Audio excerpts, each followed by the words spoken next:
Yes, you are now listening to the sounds of Sports Reports is Ordered. And tonight, me and Mr. Logical got more picks. Picks on top of picks on top of picks. It's Showdown Saturday. The most ranked on ranked matchup since 2006.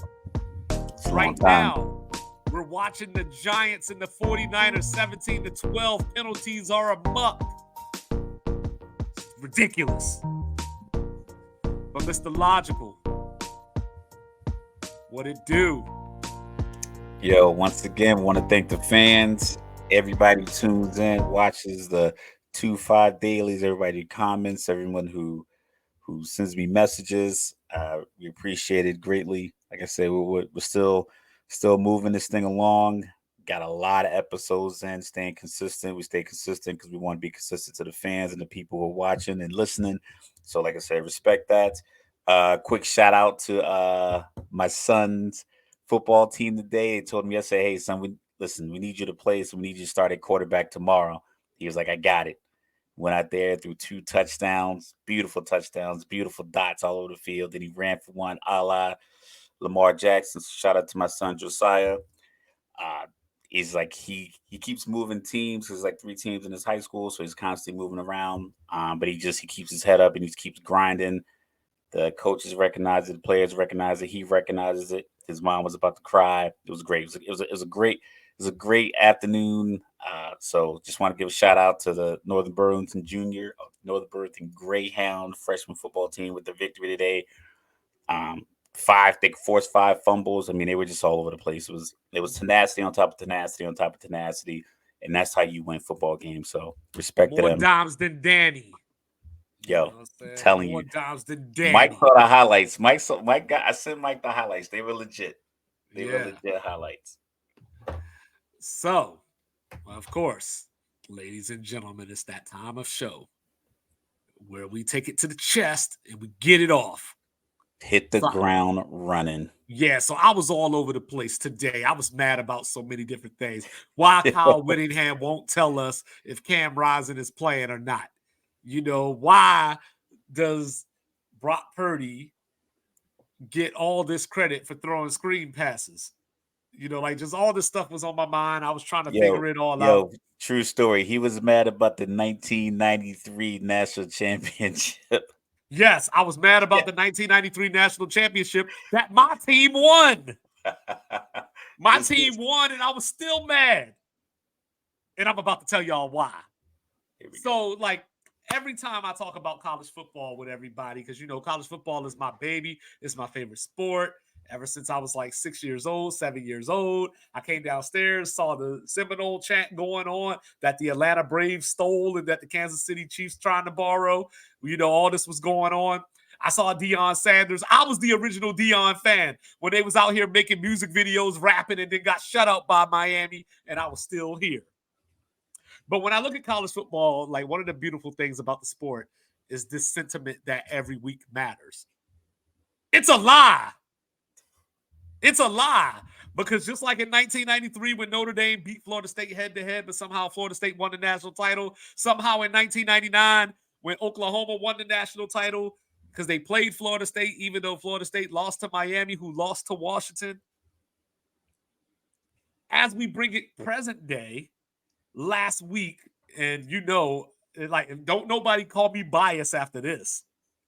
So the Tennessee Volunteers went into Gainesville, you know, ranked top 12 in the country, to play against those shitty Gators. And the Gators ran the ball down their throat.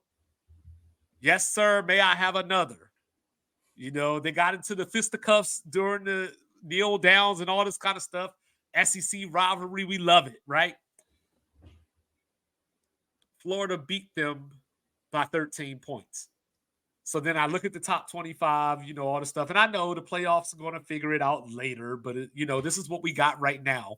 You know, Florida is still behind Tennessee in the polls. Now, granted, they weren't ranked. This is my question. So, 1, Tennessee's victories were against Austin Peay and Virginia. Florida had went out to Salt Lake City and got dominated. by a backup quarterback, and then they won a game against McNeese State. So they beat Tennessee. Now, with that being said, is it possible that Tennessee isn't as good as we thought? 2, if that victory was good enough to get Florida ranked, why would you rank them behind the team that they just dominated? Now, some people say things like, well, the preseason polls came out, you can't drop a team from like 12 to out of the poll, all that kind of stuff like that. Yes, you can. It's called checking your ego. Just because you thought Tennessee was something that they're not does not mean that they get the benefit. Because then what happens, right? They still got to play Georgia. They still got to go to Bama. They still got to play A&M. They still got to play Kentucky. And this is how you end up with 8 and 4 teams in your top 25 because they play in the SEC. Even though we saw the ACC is 4-1 coming into last weekend against the SEC. We saw Ole Miss beat Georgia Tech last week, but the SEC does not have a winning record against the rest of the Power 5. But all it takes is for Tennessee to win the next couple of games, beat A&M, and then before I blink, Tennessee's going to be like 11. They're going to go to Bama, probably get their asses painted burnt orange. And then they're going to fall to like 14 because they lost to Alabama. And then you just keep regurgitating to keep, so that at the end of the season, when LSU finishes, if they finish, 11-1, they get to the SEC title game against Georgia, you go and say, well, they beat ranked Bama, who beat ranked Tennessee. They beat A&M, who lost to Miami, by the way. But A&M beat Arkansas, and then Arkansas beat Auburn, so on and so forth. Why do we have rankings right now?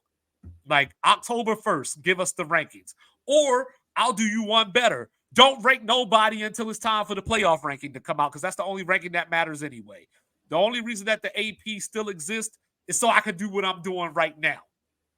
But it's fine because I would just find something else to talk about. True. Mike knows all the reasons why. He just doesn't like the reasons. Fuck the reasons. He knows why it gets ranked that way. He knows why the story is built one way. He knows that a loss early. But Missouri, okay, real quick. Just so one more real quick. Just so everybody don't think I'm banging on the SEC. Missouri knocked off number 15 Kansas State last week. And they didn't get into the top 25. And they have 25 spots. Hold up. And Missouri has something that Florida doesn't have.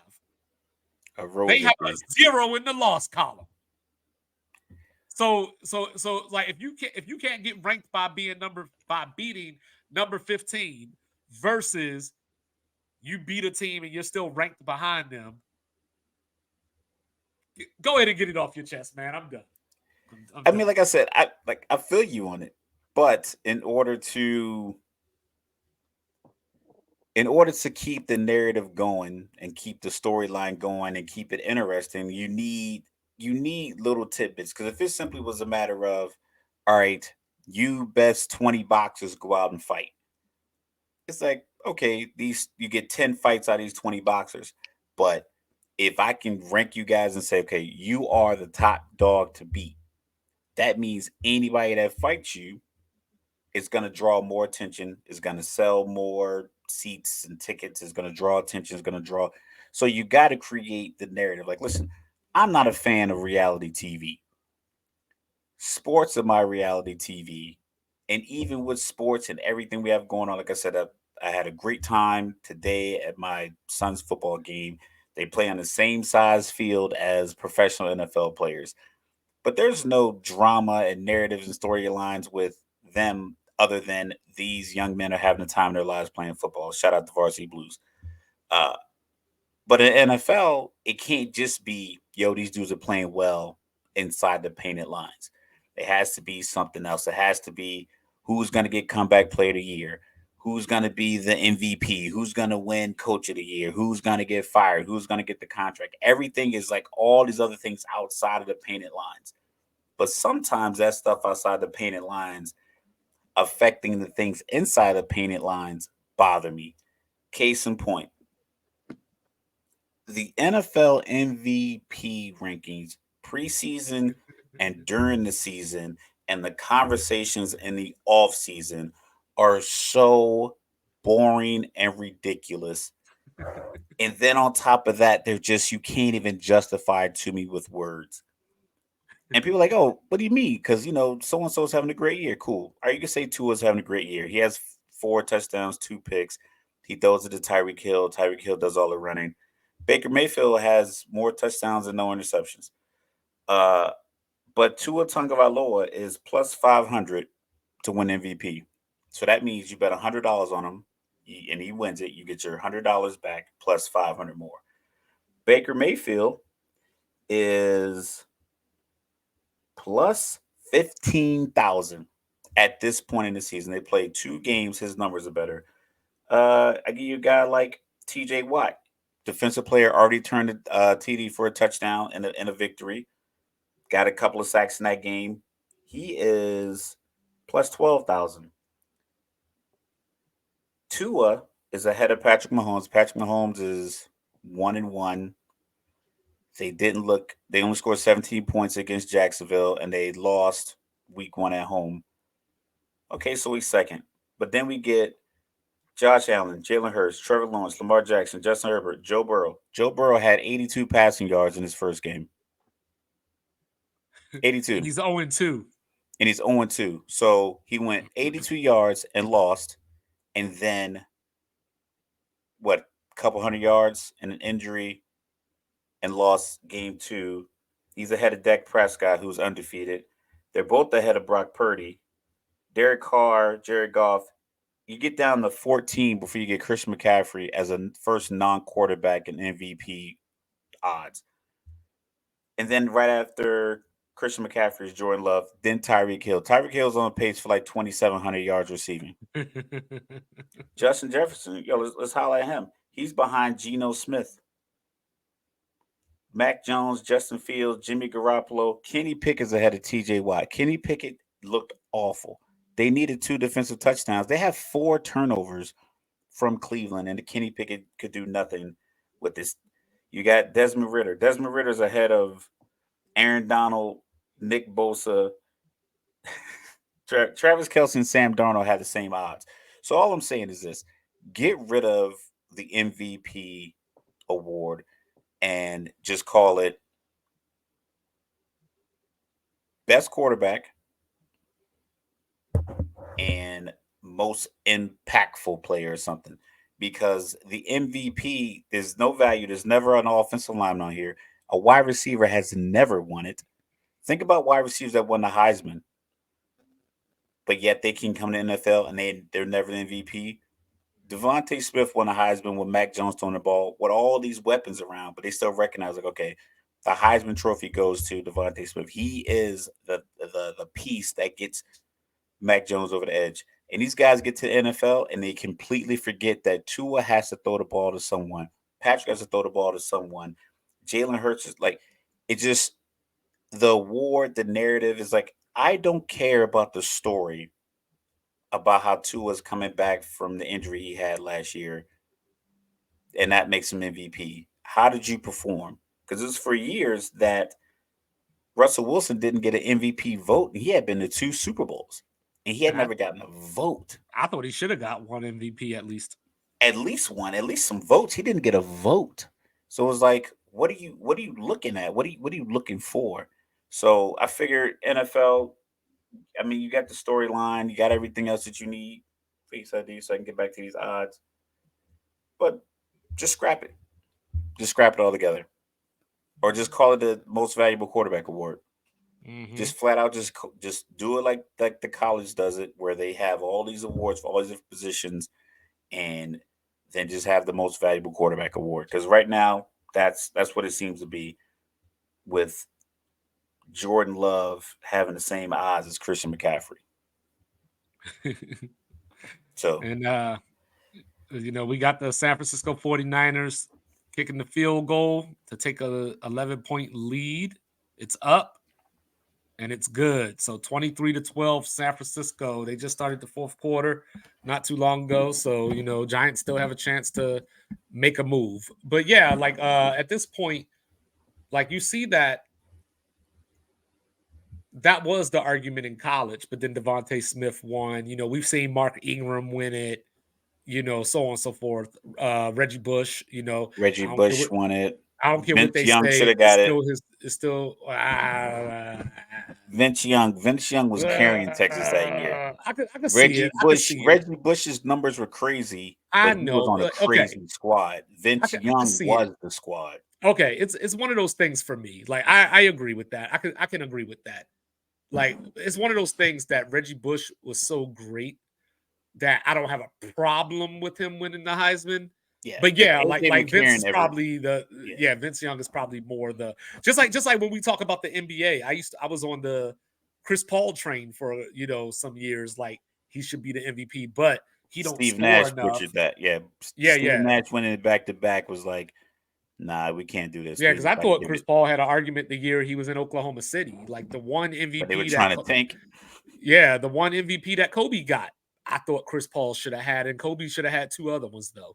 Yeah, But so Kobe got his because they gave one of them to Steve one of Nash. his to Nash. Yeah, so it was a I owe you this, Yeah. But yeah, so talking about the MVP, now it's time to talk about some picks. Like So far, I think Mr. I think I'm 1 for 1. Saying I don't think you are. I got San Francisco. Oh, you talking about for this week? Okay. Yeah. But yeah. I got San Francisco as well. I did the preview on 2-5 Daily. I picked 23-10. It's 23-12 right now, so I don't know how that's gonna go. But yeah, so I'm just going in the order of how I wrote the games down from my app. So there's no method to it. We're just gonna go in order. I got them all written down paragraph form, so we're good to go. All right. What I'm saying? And then you can keep track because I know you like to be like, he's gonna pick this, he's gonna pick this. So but I am gonna pick Buffalo over the Commanders. I think Washington can cover the 6.5. But Sam Howell is going to have to let go of the ball. He's just holding on to it way too long. That's why they fall behind 21-3 to Denver. That's why they struggle with Arizona because he becomes a sitting duck because the offensive line isn't a strength of the team. Going up against Buffalo, the good news is Chase Young and the guys were getting pressure on Russell Wilson last week. They got some pressure on Arizona in week 1. So theoretically, they could get some pressure on Josh Allen and perhaps force some mistakes. I just don't think they have anybody that can stop Stephon Diggs, for one.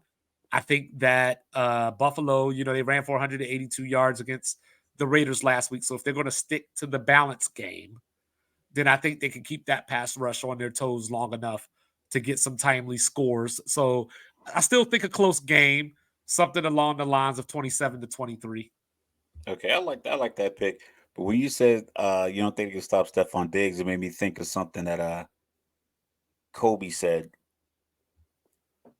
They would find out like who was in contract negotiations, and they would double the guy that just got paid, and let the guy that's trying to get his contract. No, what was it? What was it? They would double the guy. They would let the guy who just got paid play 1-on-1, and they would Double the double guy the trying to guy earn it. trying Yeah. to get his contract. So when they go to the bench during timeouts, the guy who wants his money would argue and yell at the guy that got paid, like, "Yo, Pulling give me the the ball." Antonio Brown, huh? So he's like, "Yo, give me the ball." They're like, "Yo, you doubled." So you talk about you don't know if they're gonna be able to stop Stephon Diggs. I say just double him and leave Gabe Davis wide open like every third down. No, because And then, Gabe Davis will burn him too. well, maybe not. Maybe Like, not. I don't think you checked out that secondary. Or bracket Stephon Diggs so he don't even get a target. Even if the ball keeps going, he doesn't get the target. Yeah. And then when they kick the field goal and they go to the sideline, you do it every drive. I think if Bieniemy was if he was thinking like Sun Tzu, you know what I mean, he would do that. But like I picked Buffalo because I think that I just think the defensively they're just a better team. Howell was young. I know that Washington's averaging something like 27.5 points on the season. All these averages and stuff like that, I'm gonna give it 6 weeks, 4 to 6 weeks before I start saying, oh, they're the best in scoring defense. Like Dallas is, like we'll talk about them, but they score 70 points over giving up 10. It's like they're not gonna only give up 100 and or at this point 85 points on the season. Like that's not gonna be the math. So I came like, oh, Right. they're only giving up 5 points a game. Like Right. that's if they're still only giving up 5 points a game or 7 points a game come October, like mid October, I'm like, okay, this might be the standard.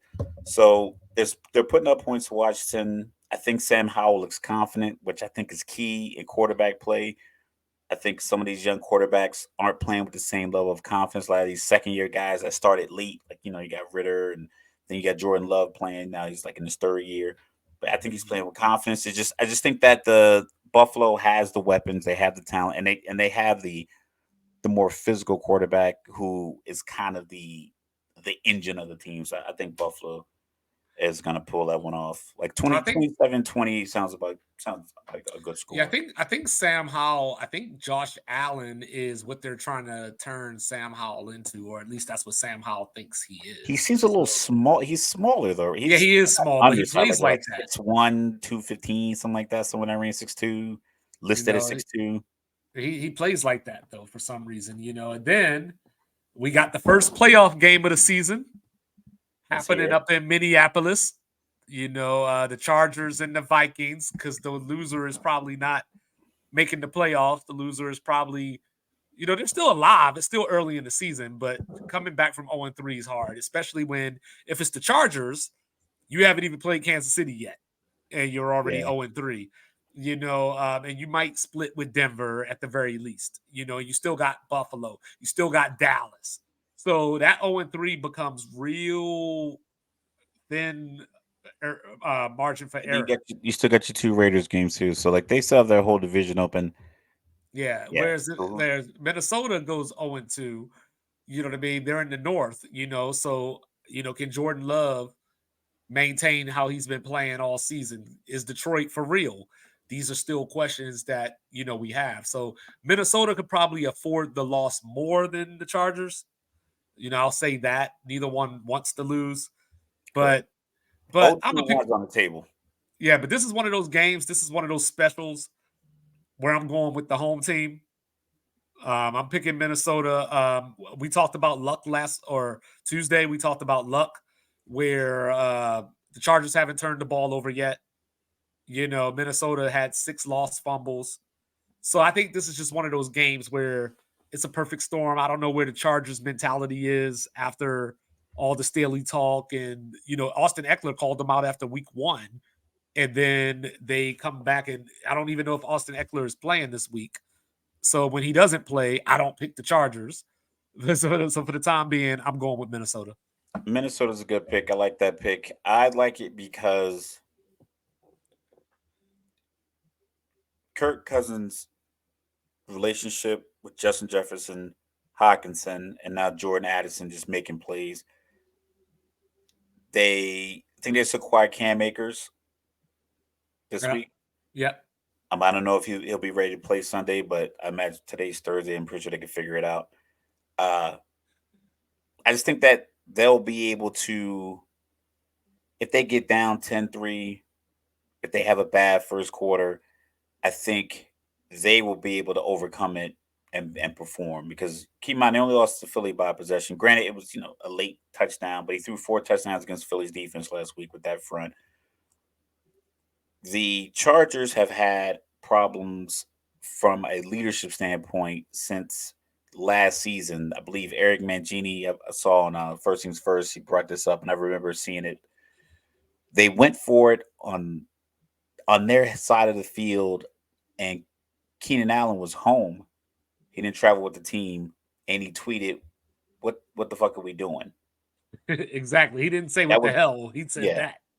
And then Austin Eckler called out the coaching, saying the coaching hasn't been up to par. And then Staley, This Debo dude, man, like just what you were talking about. Yeah. So then Staley gets up there and But he's he's like hurt. all emotional and frustrated and, about everything. So it's like they get down 10-3, they might shut it down. Derwin James might do something slick. And this dude's ridiculous. Yeah, he's hurt though. He ain't got up yet. Did he go face first into the ground? I'm not sure. I'm gonna have to look at it again. Ball's on his But stomach, looks like. but He's go like ahead. You just were talking carrying it. about Yeah, Derwin so James. Yeah. so Derwin James, that's how you get like these penalties. We talk about the Colorado State game. Is like sometimes if the coach doesn't really have a grip on the players, because the players are equally talented. Some guys are a notch above, but for the most part, most teams are built pretty equal with a few exceptional Hmm. players. If you can't wrangle in your exceptional players, because your exceptional players impact the locker room in a matter that a coach can't. And if you can bring them in, keep them locked in, because it's plenty of times I'm pretty sure Jordan Jefferson was thinking like, why don't Kirk just give me this damn ball? Like a couple of those games where he's triple team, but then he'll come out the next week and have 180 yards receiving. So you can just tell like they bounce back better than the Chargers. I think this could be a bad loss, and Kellen Moore might be a head coach Yeah, come Monday. maybe. Like You know.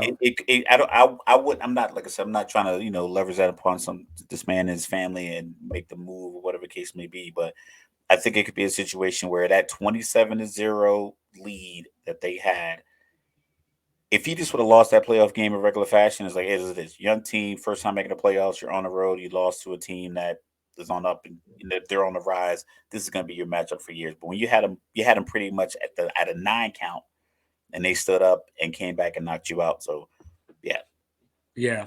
I got Minnesota Um, in that one. and I do like the coaching matchup just because they were both in LA on the Rams together. So, like little cat and mouse checkers, chess and all that, see how well would they know each other, like how well they know each other's tendencies, that type of thing. Then, we take it to Lambeau. We got the Aints going to go play the Packers. So I went back and forth on this one. The Saints, I know, like Mr. Logical just went on his thing about I'm not going to pay attention to the stats, but the stats are what I have right now. So the Saints are number one in red zone defense, but the problem is they played the Titans and the Panthers.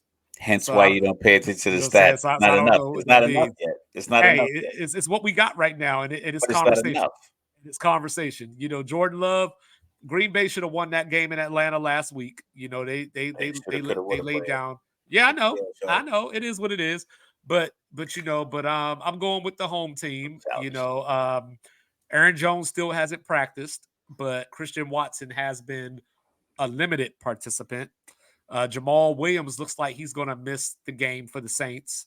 Kendre Miller has been nursing a hamstring, so Tony Jones may get to start at running back for the Saints because Kamara is on his last game of Okay. suspension this week. At Lambeau, I think I'm going to go with the Packers on this one. Yeah, we're starting to. At some point, we'll pick a different team. But Oh yeah, no, I got we got some different ones coming up. Trust me, we okay. do. I trust me, we do. Yeah, it looks like you're landing on the football. You see That is what wouldn't he be got too tackle, tackle, five if we tackle. didn't. Yeah, Yeah, he just landed on. Looked like he landed on the football on his elbow. yeah. Yeah, I have Green Bay. Um, I like New Orleans. I like Derek Carr. I just don't. I don't think they utilize the weapons that they have Mhm. properly. Hence why like they barely. I think they had like 17 points week one, and then I want to say they struggle with Carolina because I think Carolina has a solid defense. Young quarterback is going to pretty much not cost them games. It's just he's not going to be able to make the plays you need. Like just a couple of those drives where you need that 3rd and 7 converted, it just won't happen. So when you play a game against a young quarterback in the second week, and now you're going on the road, I'm like, you know what? I'm gonna give Green Bay the edge. I think they left plays on the field in Atlanta. I liked the interaction I saw at the end of the game between Jordan Love and Matt LaFleur, and you could tell it was like, yeah, you're chipping away at it. We gotta unleash you a little bit more. And I think he kind of looked like, okay, yeah, I held because they had a 12-point lead going into the fourth, and I think that he just probably tightened up a little bit and when he said he was pretty, you could tell his tone, like his body language was very apologetic to Jordan. Like, yo, hey, we got this next week type. Like, let's Yeah. bury this. Let's go on next week. And And I think you're gonna see, and then especially if Christian Watson's back, you're gonna see him air it out a little bit more and like just really start his MVP race. I guess since he's 20th in yeah. odds. And then of course next Thursday, Green Bay and Detroit. So keep your eye out for that one. Speaking of Detroit. So I came into this, we were gonna disagree because I was gonna pick Detroit over Atlanta. But then, I saw that Amon Ross St. Brown may not play and that Detroit has two hurt offensive linemen as well. And then I thought about one Calais Campbell and the feast. It's not Thanksgiving yet, but 6'8", is 330. yes. Yeah. So I'm gonna pick Atlanta.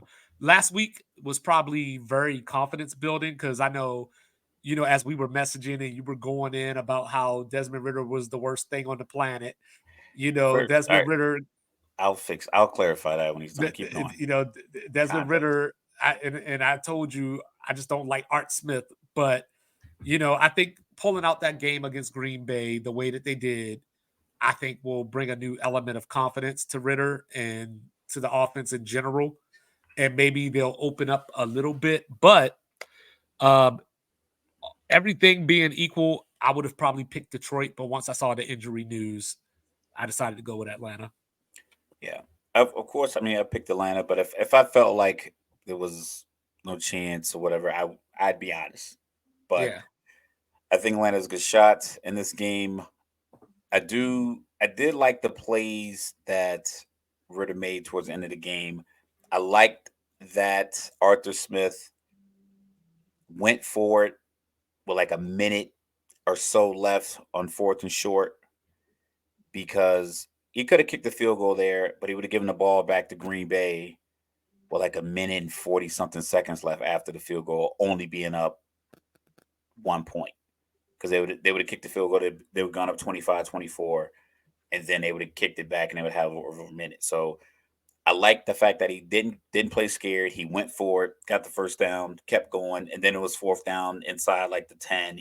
You know, short amount of time left, kicked the field goal. My argument and my frustration with the Ritter Smith combo is like I talked to someone earlier today and I broke it down like this.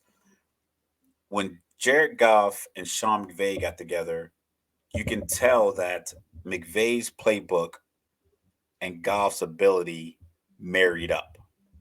So Mhm. even though Goff hadn't shown much under Jeff Fisher, you knew when he had Sean McVay's playbook, he was like, okay, he can make these throws. I'm about to see it my little behind. All right, so I'll see it in my monitor here. He can make the throws that he needs. The thing with I'm looking. Ah, touchdown! Look at that, Devo Samuel. Not a screen Uh, pass. yo, Brock Purdy I was good. know, I know, Yeah. I know, I know. So Ritter and Arthur Smith, at some point, one of them is going to need to be like, yo, we need to take this shot down the field, or we need to spread out and take these multiple on this drive. We need to go hurry up, take these shots. And it seems like both of them are content with literally they were snapping the ball with less than 6 seconds on the play clock the whole second quarter. Like they were never in a hurry up. I'm like, you're probably like the youngest offense in the league, and you're never in a hurry up.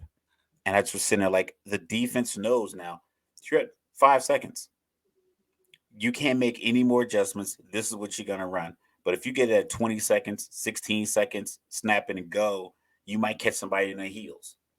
But at 5 seconds, like I'm ready to go. So You, that's the thing is like I don't you, think that either one of them is going to be able to get the other one to open up the you know what playbook. helps you open it up? When Johnson Gardner is on injury reserve. That helps you open it up. You would think. So that's You another would think. injury. That's what I'm saying. That's another I, injury, it was the game the first week and a corner went out for what the hell Carolina. they yeah for Carolina. Their corner JC Horn was out and even the commentators was like well the corner's out for the rest of the game. They should take a shot here and they just never did. And it's like Yeah. At some point, you're gonna have to do it. But like I So, said, the run game, defense, I'm taking Atlanta. so I'm gonna ride my guys down in Nashville. Pause. The Titans over the Browns. Nick Chubb, the heart of the offense. They brought Kareem Hunt back. We'll see if he plays or not. But Jerome Ford looked good Monday night. I don't know if it was just the Steelers' run defense, but he came in the game, and even though he went to Cincinnati, he was running like a SEC back. But SEC backs don't do well in the league. You know that. Trent Richardson.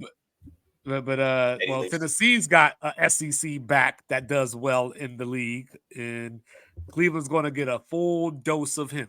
So I'm picking Tennessee over Cleveland. Tennessee is probably. I'm picking them just because I watched Cleveland, and they were just like sloppy with the ball. Here's another one of those. Here's another one of those stats that you don't want to hear. Let's hear it. Tennessee has given up the most passing yards in the first 2 games of the season. But guess what? Deshaun Watson ain't going to throw it. He got 2 face mask penalties. He's still. It's weird. He looks rusty. I think I saw Nick Wright today. He said something that I was going to say tonight, so I'm kind of upset because I wanted to say it. But basically, like the thought being, if he ain't got it back by now, it's not coming. Like Deshaun, I had high hopes that when he came back last year, not that he would hit the ground running, but definitely by now he would look sort of similar to what we remember. And he still looks like a rookie trying to pick up the playbook right now. Yeah, I'm not sure exactly what Cleveland does in their passing game. Like, they have the weapons. They have Njoku. They normally keep a couple good tight ends. They got Amari Cooper. Offensive line. They got Amari Cooper. I know Peoples Jones. They had the wide receiver, the speed Elijah Moore. They picked him up from the Jets. It's like you have these weapons. It's very similar to Chicago. It's like you have these weapons. Like you should be in there with a Sharpie or just a dry erase board, just making up plays on the sidelines because like I have so much talent at the wide receiver position that it'll just work, and it just doesn't seem. And like I said, I don't know if it's the coach and the quarterback not really seeing eye to eye. If he wants to be conservative, maybe Baker Mayfield was on to something. Like, yo, like you are calling this game like you are trying to get fired, and like they can fire you anyway. Like because if you think about it, I mean, for Baker Mayfield, Jacoby Brissett, and now Deshaun Watson is like your offense has real weapons. Put Amari Cooper, Donovan Peoples Jones, Elijah Moore with Mac Jones. How's that offense look? I mean, like same thing with like Clay. We'll talk about this with Chicago. Claypool, Mooney, and DJ Moore with a guy like, and you moved into Minnesota with those 3 weapons, and Jefferson was in Chicago. Jefferson wouldn't look the same way in Chicago as he does in Minnesota. So that's the thing with Cleveland. Like you have the weapons, but don't seem to make it work. I don't know if the Kareem Hunt's going to come back and be joyous because I know he was pissed off at everybody because he wanted to leave and they wouldn't trade him. So I don't know. Is he coming back just because he wants to prove a point so he can get out of there later or what? So I got Tennessee just because I think Vrabel is just a better coach.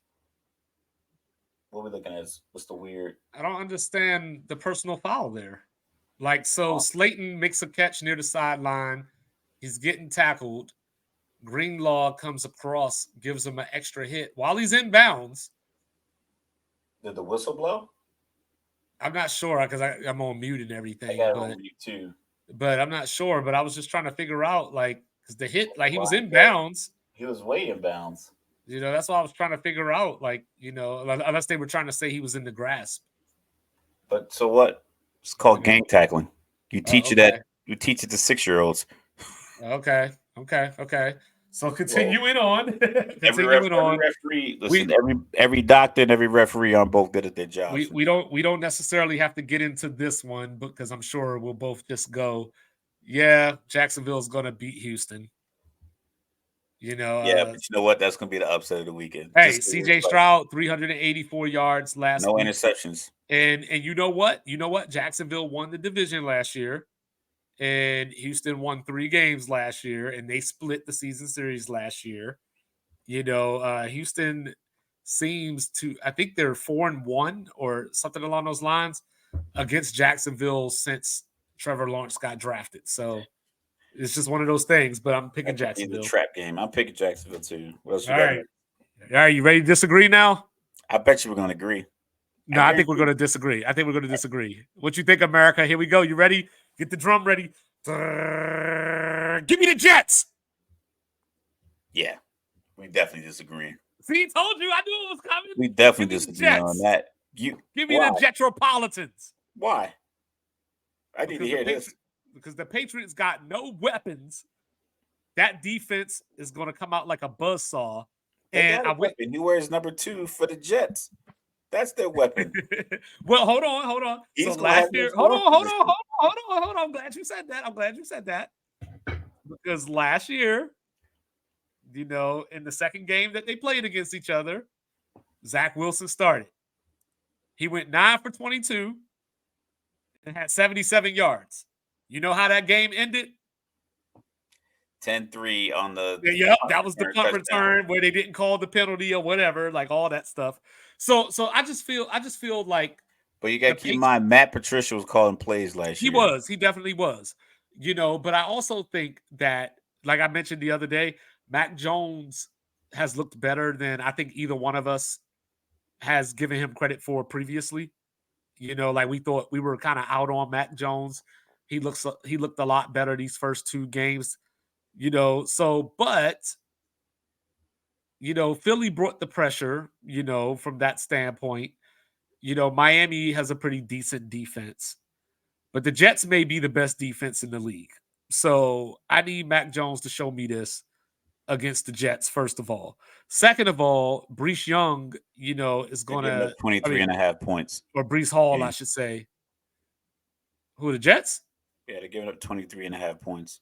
Oh, come on. Half of that was last week. Stop it. You know what I mean? Like, you're the one. Hold up.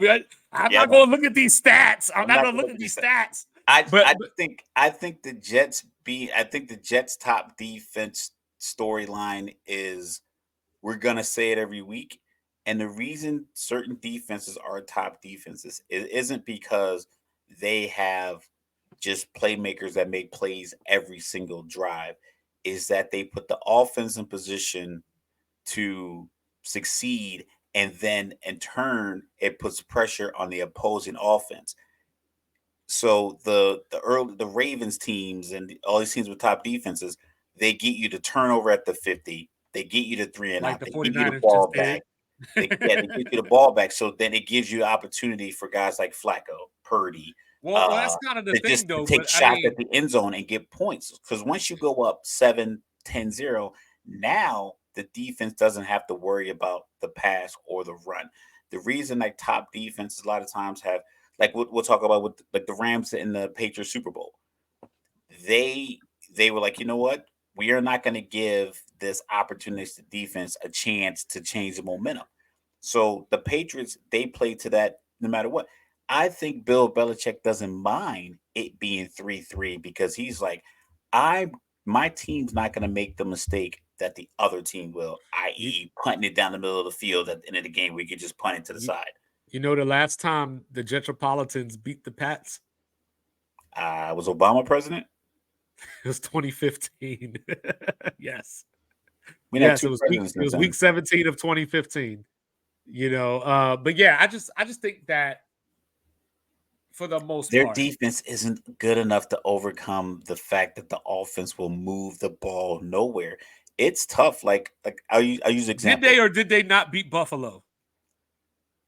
Yeah, they beat Buffalo. And Buffalo also is Buffalo not better?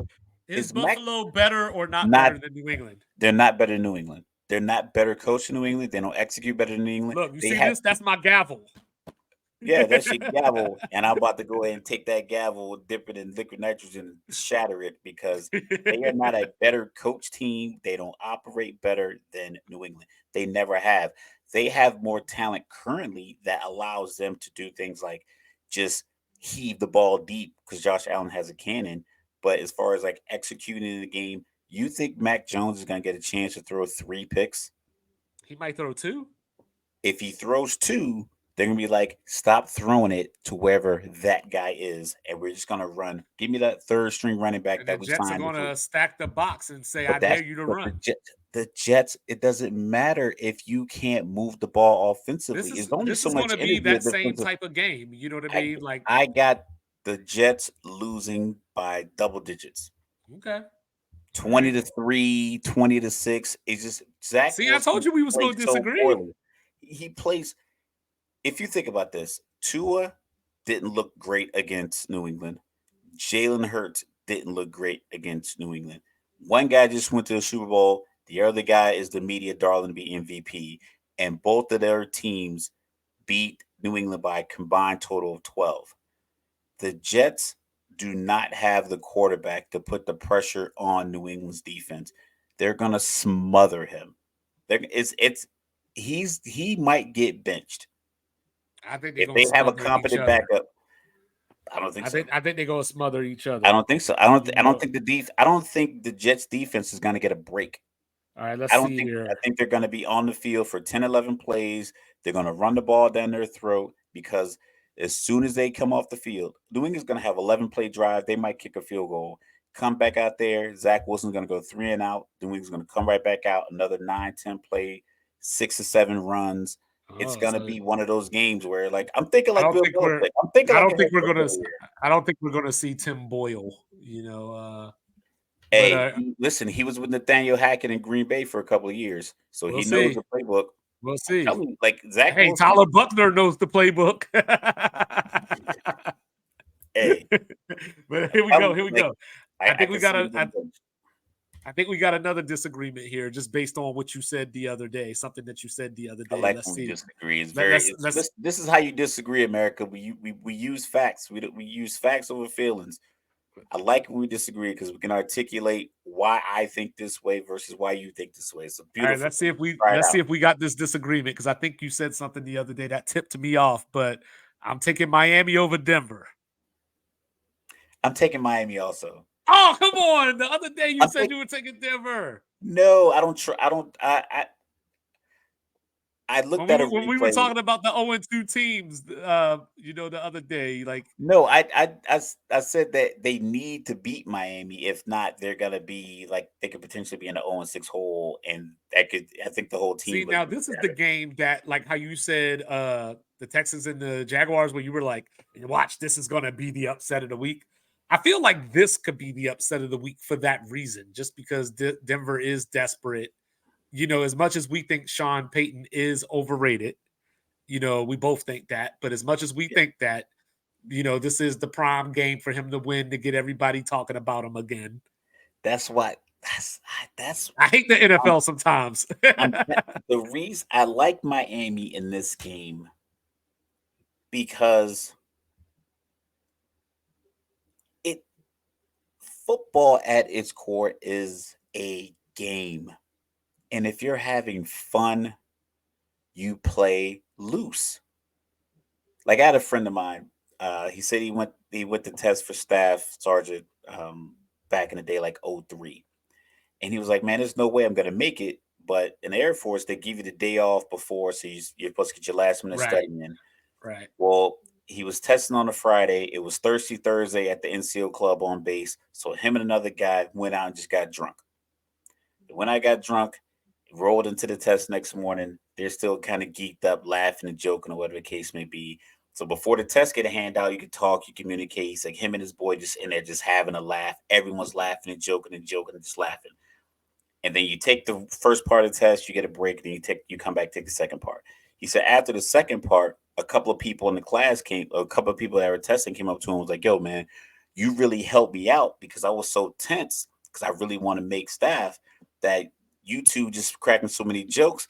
I just lightened up." He was like, "So Yeah, when I sat down to take the test, I felt more calm because I was laughing up until the time they gave us our test." He said instead of sitting there quietly in this awkward silence, he's like, "Man, you really helped me out." That dude ended up making staff. So it's like that kind of like laughter and everything else. Like the highlight of that I saw that just let me know like Denver's done is from last year.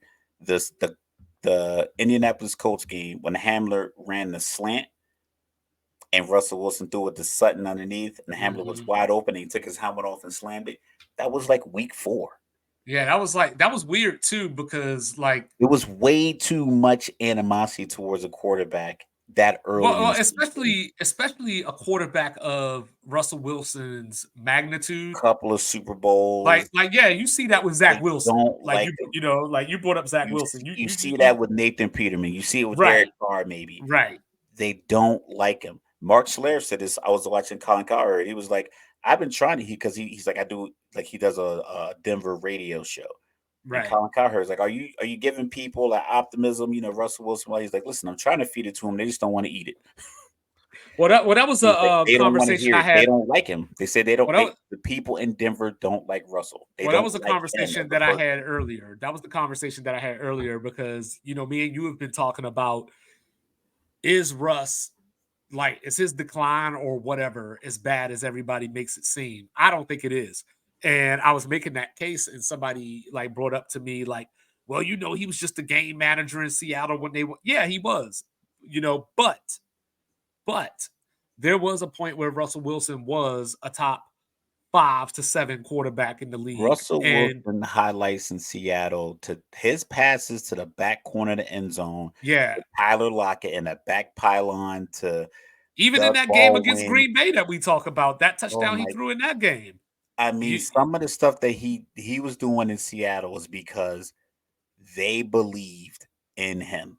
well, that Eh, was the point that I was making to the Yeah, guy was that, I think that the negative impact that has happened to the Broncos is more culture clash and personality than it is on field, like actual like skill or whatever. you trade if you could trade Russell Wilson, get him out of there, and get him to.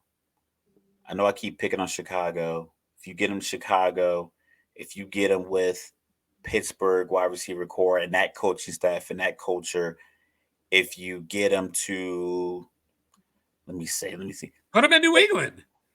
I mean, Mac Jones needs Even to be secure. no, If no, you no, had him no, no, down in no. But I'm Atlanta, just saying. But I'm just saying, if you had Russell Wilson down in Atlanta right now with that wide receiver core and that run game, like and the way that the Falcons celebrated Desmond Ritter scoring that touchdown, they haven't done that for Russ from the time he got there. And I think he rubbed people the wrong way with his special parking spot.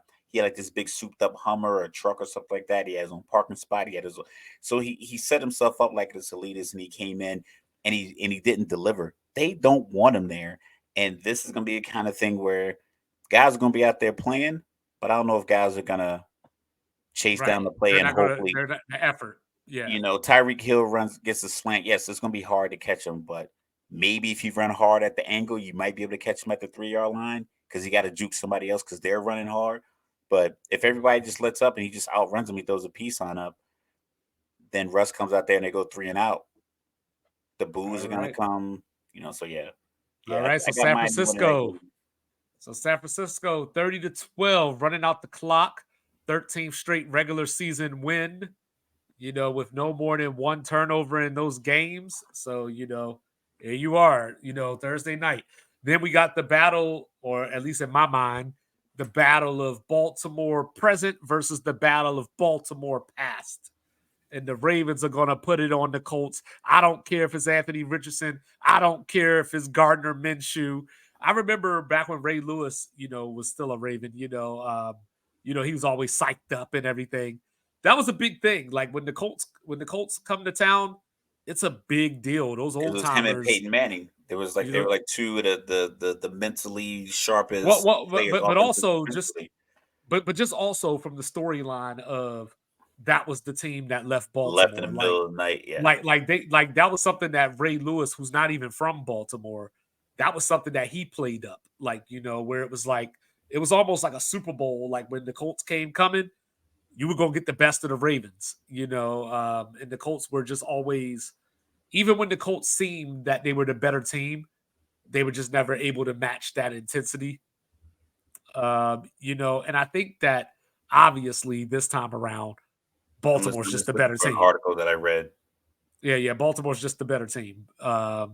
So we don't know about Anthony Richardson yet, still in the concussion protocol.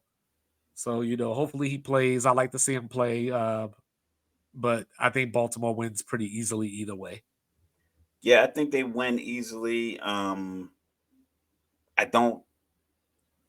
I don't want Anthony Richardson to take any more hits, like unnecessary ones. It's like, listen, if you're gonna run him, either teach him how to slide or run him towards the sideline so he can get out of bounds. Like, listen, you don't have to prove to me or anybody else that you're big. I don't know too many people who are 6'4", 235 pounds of NFL muscle.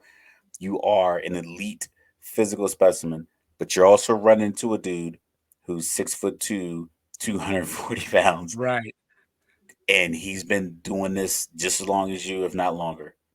Yeah. You don't need to collide those trains. Like, just get out of the way. Yeah. So, it's my dad's favorite team. I always like to root for him, but I think just in a football matchup, rookie quarterback versus the protege versus the original, Ben Richardson versus Lamar. I like Baltimore.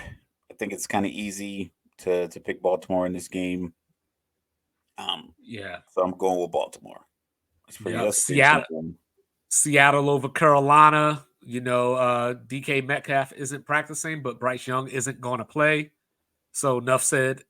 Right, Sean, what happened? Because I didn't see that. He's got an ankle injury. So it looks like he's going to be out this week from the last reports that I read right before we linked up. So then you got Dallas over the Cardinals. Yeah. Dallas outscoring their opponents by 60. There and okay, I know I always say wait, like I'm saying wait 4 or 5 weeks for the college rankings, wait 4 or 5 weeks for NFL rankings and everything else. Yeah, Their numbers are going to be pretty inflated because I have a feeling they're going to do the same thing this week. It's going to be maybe one score for Arizona, maybe two, couple of field goals, maybe a yeah, touchdown, then a field yeah, goal. So 3 weeks are going to go by, and it's like Dallas is only giving up 20 points on the season. So it's going to look yeah, crazy, and Dallas fans going to go nuts. I still have Dallas personally. Watching San Francisco tonight is like, oh, it's close, but I just feel like the way Dallas. I think Dallas's defense travels. We did get the news today that Trayvon Diggs might have a yes. torn ACL, but we've been getting a lot of bad Oh, there reporting ain't this no week. Mike. He's out for the season. But we've been getting a lot of bad reporting this week. We Yeah, got that's the true. the raid on the The house. raid. Yeah, I yeah, yeah, yeah. saw something today that said Anthony Richardson is dating or has been seen hanging out with Will Will Levis's Levis's ex, ex-girlfriend. I saw the Odell Beckham Odell Jr. and Kim hanging out with Kim Kardashian. Kardashian. Yeah. All kinds of like just reporting. What other thing did we get this week that was like they just put it out? I forgot what it was, but it was something else that's just as outrageous. But they still have Stephon Gilmore. Well, the, They still have that front seven. They still got Michael Parsons, Demarcus well, Lawrence. the I good just news is the good news is Dallas plays New England next week, and then after that, and then after that, Dallas and San Francisco. So I got my eye on that San game. Francisco. People can knock Brock Purdy. That's the playbook that I want my favorite team to run. Like that style, like the screens, the different types of screens running to both sides. See, y'all should have just hired. Y'all should have hired Shanahan. He wasn't calling that many screens. The wide receivers when it was Sanu and we And had yeah, Taylor Gabriel and he was running like deep middle post routes. It wasn't a lot of Matt Ryan didn't move well enough for a lot of these screens. right, You need a right, guy that right. can like turn on a dime. All Um, right. So then we got the Chiefs over the Bears. No long explanation. true. Chiefs over the Bears. All right. So Sunday night, I struggled with this game. I've been going so back and forth on this game. I have no idea who's going to win this game. But we'll just end up disagreeing because I'm going to pick the Raiders. Um, Damn it, I picked the Raiders too. I I think about the 4 turnovers that Pittsburgh got. The That's what Fire I was thinking. They Canada got 2 fan, defensive touchdowns, 2 like, in defensive that game, touchdowns, and 4 they still turnovers. only won by Fire 1 Canada, and possession. they won by 4 points. Uh, Something's wrong with Pittsburgh. their quarterback isn't the guy. Oh, okay. It just and people always say it's too early. And I remember because I used to watch a lot of Colin Cowherd, and I remember he's a crazy GM. If he was ever a GM, he wouldn't last as long as he doesn't want a lot of these players to last. And he talked about he uses Josh Rosen as an example. He was like, it's okay for a team to admit that we messed this up. We shouldn't have to Right, stay right. in this marriage forever. So it's like they got rid of Steve Wilkes, they got rid of Josh Rosen, they hired Cliff Kingsbury, and they drafted Kyler Murray. Yes, it hasn't worked out, but they did go 11-5 one year. Kyler Murray is an Mhm. exciting quarterback when he's on the field. You Definitely. it was very the non-contact ACL tear is just disheartening when you see it because he's out there by himself just scrambling, and then ACL pops, and it essentially costs people their jobs, and could potentially get him moved to another team next year because they're gonna potentially probably be in a position to get Caleb Williams. But Kenny Pickett might not be the guy that they love because he was at Pitt. I think they probably love his attitude. But when it comes to just basic playmaking, he just doesn't make the plays with the personality he has. It just might not be the move. And the same thing with Najee Harris. He might like that combination is very similar to Desmond Ritter and Arthur Smith. I think when it works well, when everything is like laid out, you get the block heel, you get a seal here, you run right down the alley. I think it's all great. But in those games where they got 8 guys in the box and Najee Harris can't get off, he's averaging 3.1 yards a touch or 2.5 yards a carry, and you got to sit back there in the pocket and make these throws to the outside. You got to move the ball in the air so you can get some space to get the running game going. I don't know if he can do that. Yeah, yeah. And I got you. I mean, I'm weary of Garoppolo because he was like something like 16 for 24, 185 yards. So he's still dinking and dunking and just being handsome Kirk Cousins. But I need him to do like some But see, more. I can see this game being the way that we talked about the Jets and the Patriots. This You is more know, likely to be like like that than like the Jets and the like Patriots. like I think the maybe Patriots are maybe going to not dominate as that game. maybe not as low scoring, but just the defenses standing out. 13-9 starting the fourth quarter or something like that. Like Yeah, some team something gets like 3 that. field You goals, know. couple of sacks. It's going to be just boring, just a dry ass game. But Yep.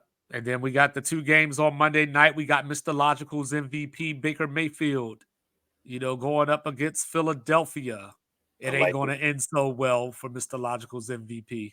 No, not so much. No, I think he's gonna play well, but Philly can just run out the whole Georgia Bulldog back-to-back national championship defensive front. I mean, literally, they don't like. That's the thing with Philly, and that's why I know people are calling for Brian Johnson's head. Shout out to Utah quarterback, national champion 2008 Utah Utes. He's the offensive coordinator in Philly now, and people are already calling for his head. Like a lot of Philly fans. Shout out. It takes a while to get things together because you got to keep in mind they just paid their quarterback $255 million. You can't just keep calling run plays where he's taking hits from inside linebackers and safeties coming downhill. The Right. the scrum, he's just climbing on top of offensive linemen laying there and he's sticking the ball out. Even guys are hitting them. It's not that much force. We saw in the Super Bowl, Chris Jones tried to jump over the line, but he didn't have his feet on the ground. So the pile just moved with him holding on to Jalen Hurts' waist, trying to get over. But it's like, yo, you have no leverage. So he's not taking shots in that pile. But if you Right. keep running these quarterback powers and stuff like that, you can't just keep doing that. You got to come up with other ways. And teams know after you pay your quarterback, he's not going to get that many shots. So maybe they're playing a little bit more physical with AJ Brown. They're doing the whole Kobe thing where you're letting the other guys run free, and then you're just frustrating Brown. So maybe he spazzes on the sideline. I think Todd Bowles will figure it out, but I do like Baker Mayfield and what he's doing with Mike Evans. He's doing what you would want your quarterback to do when he has a 6'5" athletic wide receiver. Like just throw up, and Right. give him a chance. Right. The corner, Yeah. a big corner in the league is 6'1". I think Woolen in Seattle, I think he's one of the bigger ones. Is like 6'2", 6'3". I think Jalen Ramsey's like 6'2". There's only a handful of guys. I think maybe Xavier Howard down in Miami, he might be over 6 foot. But for the most part, you're looking at 5'11" and a half to 6 foot. So if I got a 6'5" wide receiver, I'm just throwing it up. And Mothed. see who comes down with it. More than likely, it's just if it's a boundary throw, if he doesn't catch it, it's not getting picked off. Right. It'll just be incomplete. No, we punting it. It's fine. But if not, that third Right. and 12, first down, touchdown, whatever the case may be. So Right. I think Philly will be able to still maintain. Uh, but yeah, so I got Philly in that one as well. And then, of course, the last game of the week, the Monday night game, Super Bowl rematch. Super Bowl rematch, Cincinnati and the Rams. We don't know if Joe Burrow's playing. I know that he lightly practiced today. So it sounds like he's probably going to be a day-to-day, close to a game time decision. I think if Um, he's anywhere close, he's gonna play. I agree, but this is my question. Just because he plays, does that mean? Because I mean, obviously, if he doesn't play, we're going to pick the Rams. But if he plays, does that automatically mean that the Bengals win? No, because he has probably one of the worst injuries for a young quarterback to have, who has he has athleticism. He's a basketball player in high school. He's seen him get out of pocket and make throws on the run. He re-aggravated it running like he's making a throw on the run. So it's Right, like that's that's probably the worst injury. It's probably tougher than a shoulder injury because I think a shoulder injury you could just check down where you throw the ball. You don't throw it as hard. right, But if you can't drop back and step into the throw, you're a sitting duck because you can't scramble and you can't get rid of the ball quick enough because you can't reset your feet. It's like it's gonna be some kind. There's gonna be like a split second for each movement that he's gonna lose. Um, I'm picking LA because LA's whole. They're playing with confidence. I think playing to a one possession game last week, granted, it was an odd point spread, Vegas conspiracy field goal. Like yeah. He said he I don't didn't think know. I don't think the billionaire owner of the Los Angeles Rams cares about the Vegas point spread. He's married to a Walton. I'm pretty sure there's enough money to go around. I mean, damn, his name is it's owned by a bank. Yeah, 'Cause- yeah. so I'm pretty sure they're fine. But yeah, I got LA. Even if he does play, I got LA. Okay. All right. Well, if he plays, I'll take Cincinnati. But otherwise, yeah, it'll be the Rams. But then we got Showdown Saturday. Starting at Yes, sir. high noon. Take 3 steps, turn and fire. Seminoles and Tigers from Death Valley. So my thoughts on the game. I know the spread is only 2.5. Vegas always knows something that we don't know, but this is my thought process. I Let's watched hear it Florida out. State. I saw Florida State play a bunch of zone against BC, and Florida State should never play zone for the rest of the season. And from the beginning of the season, Mr. Logical's heard me say it over and over and over, and I said it a few times as we've recorded on this show. Clemson just doesn't have the playmakers at receiver. So if I'm Florida State, I'm jamming, I'm pushing, I'm physical. I'm going to make the refs throw flags, and I'm going to make them show that they can get open. Now, Kate Klubnik is athletic enough to take off from the pocket and pick up some yards, some timely first He was downs. the number one dual threat quarterback, Yeah. 2022. So, Yeah, but I don't care. You know what I'm saying? Like, I will let Kate Klubnik get 5 or 6 yards here and there to save the big play. Um, Florida State, they were up 31-10 on Boston College last week. Obviously, they sat on it and it just didn't work out that well because BC was able to come back. But I think they needed that game. If they would have beat Boston College the way they should have, like 41-7, something along those lines, you run the risk of being overconfident because this season for Florida State, Jordan Travis, quarterback from day one in spring training or spring camp, has been saying like, this is our year. Like everybody came back. A bunch of us could have went to the NFL. We got the experience. We took our lumps, and now we're here.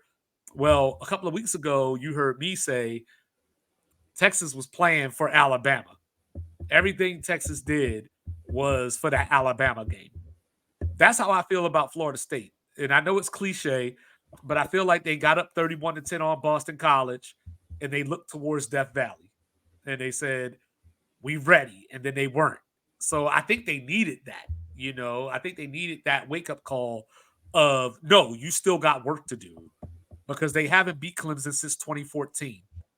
And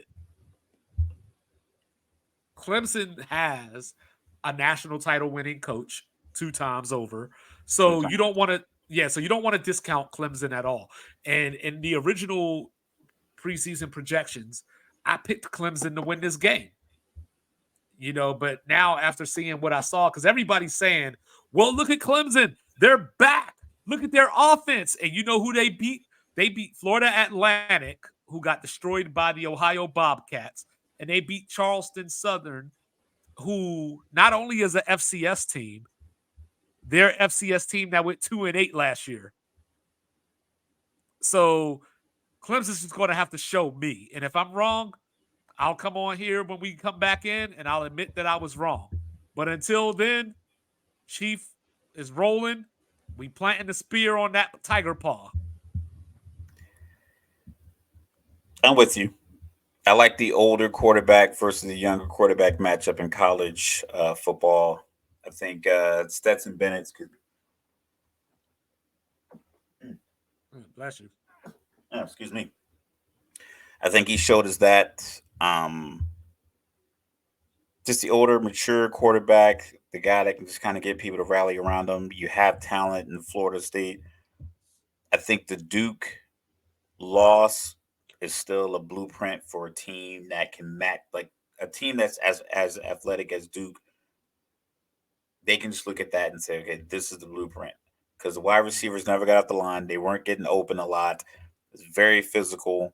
They were coming down the hill on K. Klubnik. Even the last play when he slid, it was like they were putting a hat on a hat. Granted, like we talked about that whole dead ball foul, yada yada yada. It should have been. We thought it should have been Clemson's ball, but Klubnik was moving. Like I said, when he chased the safety down off that fumble, it's like, okay, how come they're not using him more in that aspect? I think Florida State has the horses to cut that off. But I mean, Dabo at home, like his career winning percentage is like near 60% or 80%. His bowl record isn't great, but he's a good coach. 15, 16 years coaching at Clemson. I think he'll have him ready, but at some point you need playmakers to make big plays, and I just think Florida State just has the playmakers that are going to make the plays when it matters.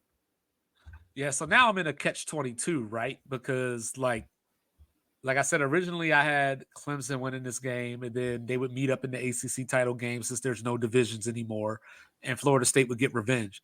Now I'm scared that Florida State will win this game and then lose the ACC championship game. So now I don't know what I want anymore. I'm conflicted. Just gotta let it play out. Yeah. But then you got old Lane running his mouth starting at 3:30 about Nick Saban and the whole castle crumbling and who's calling the defensive plays. And my whole thing is like, I keep hearing everybody saying he's trying to get in Nick Saban's head. And I'm like, you don't think people tried that before? Yeah, this isn't a new thing. So like, this is my thing, right? Quinshon Judkins, ran for 5.7 yards per carry last year, 1,600 yards or so, or he had 16 touchdowns, ran, for a lot of yards. my notes. I don't have my updated notes in front of me, but anyway, but this year he's only averaging 3.7 yards per carry. So Jackson Dart has been Ole Miss's leading rusher, and that is not a formula because Jackson Dart is not a Lamar Jackson. He is not a Anthony Richardson, and oh, by the way, he's not a Jalen Milroe. He's a So Zach Wilson. He's yeah, from so the so if same he's hood. leaving, yeah, so him leading you in rushing, Bama usually has trouble with running quarterbacks, but it's usually those type of Cam Newton dudes that like their job is to run and make things happen. Jackson Dart, theoretically, the move is Jackson is in the pocket making throws, hence the name Jackson Dart. Now Jalen Milroe, got the starting job back. Nick Saban with the big middle finger to Crimson Tide Nation.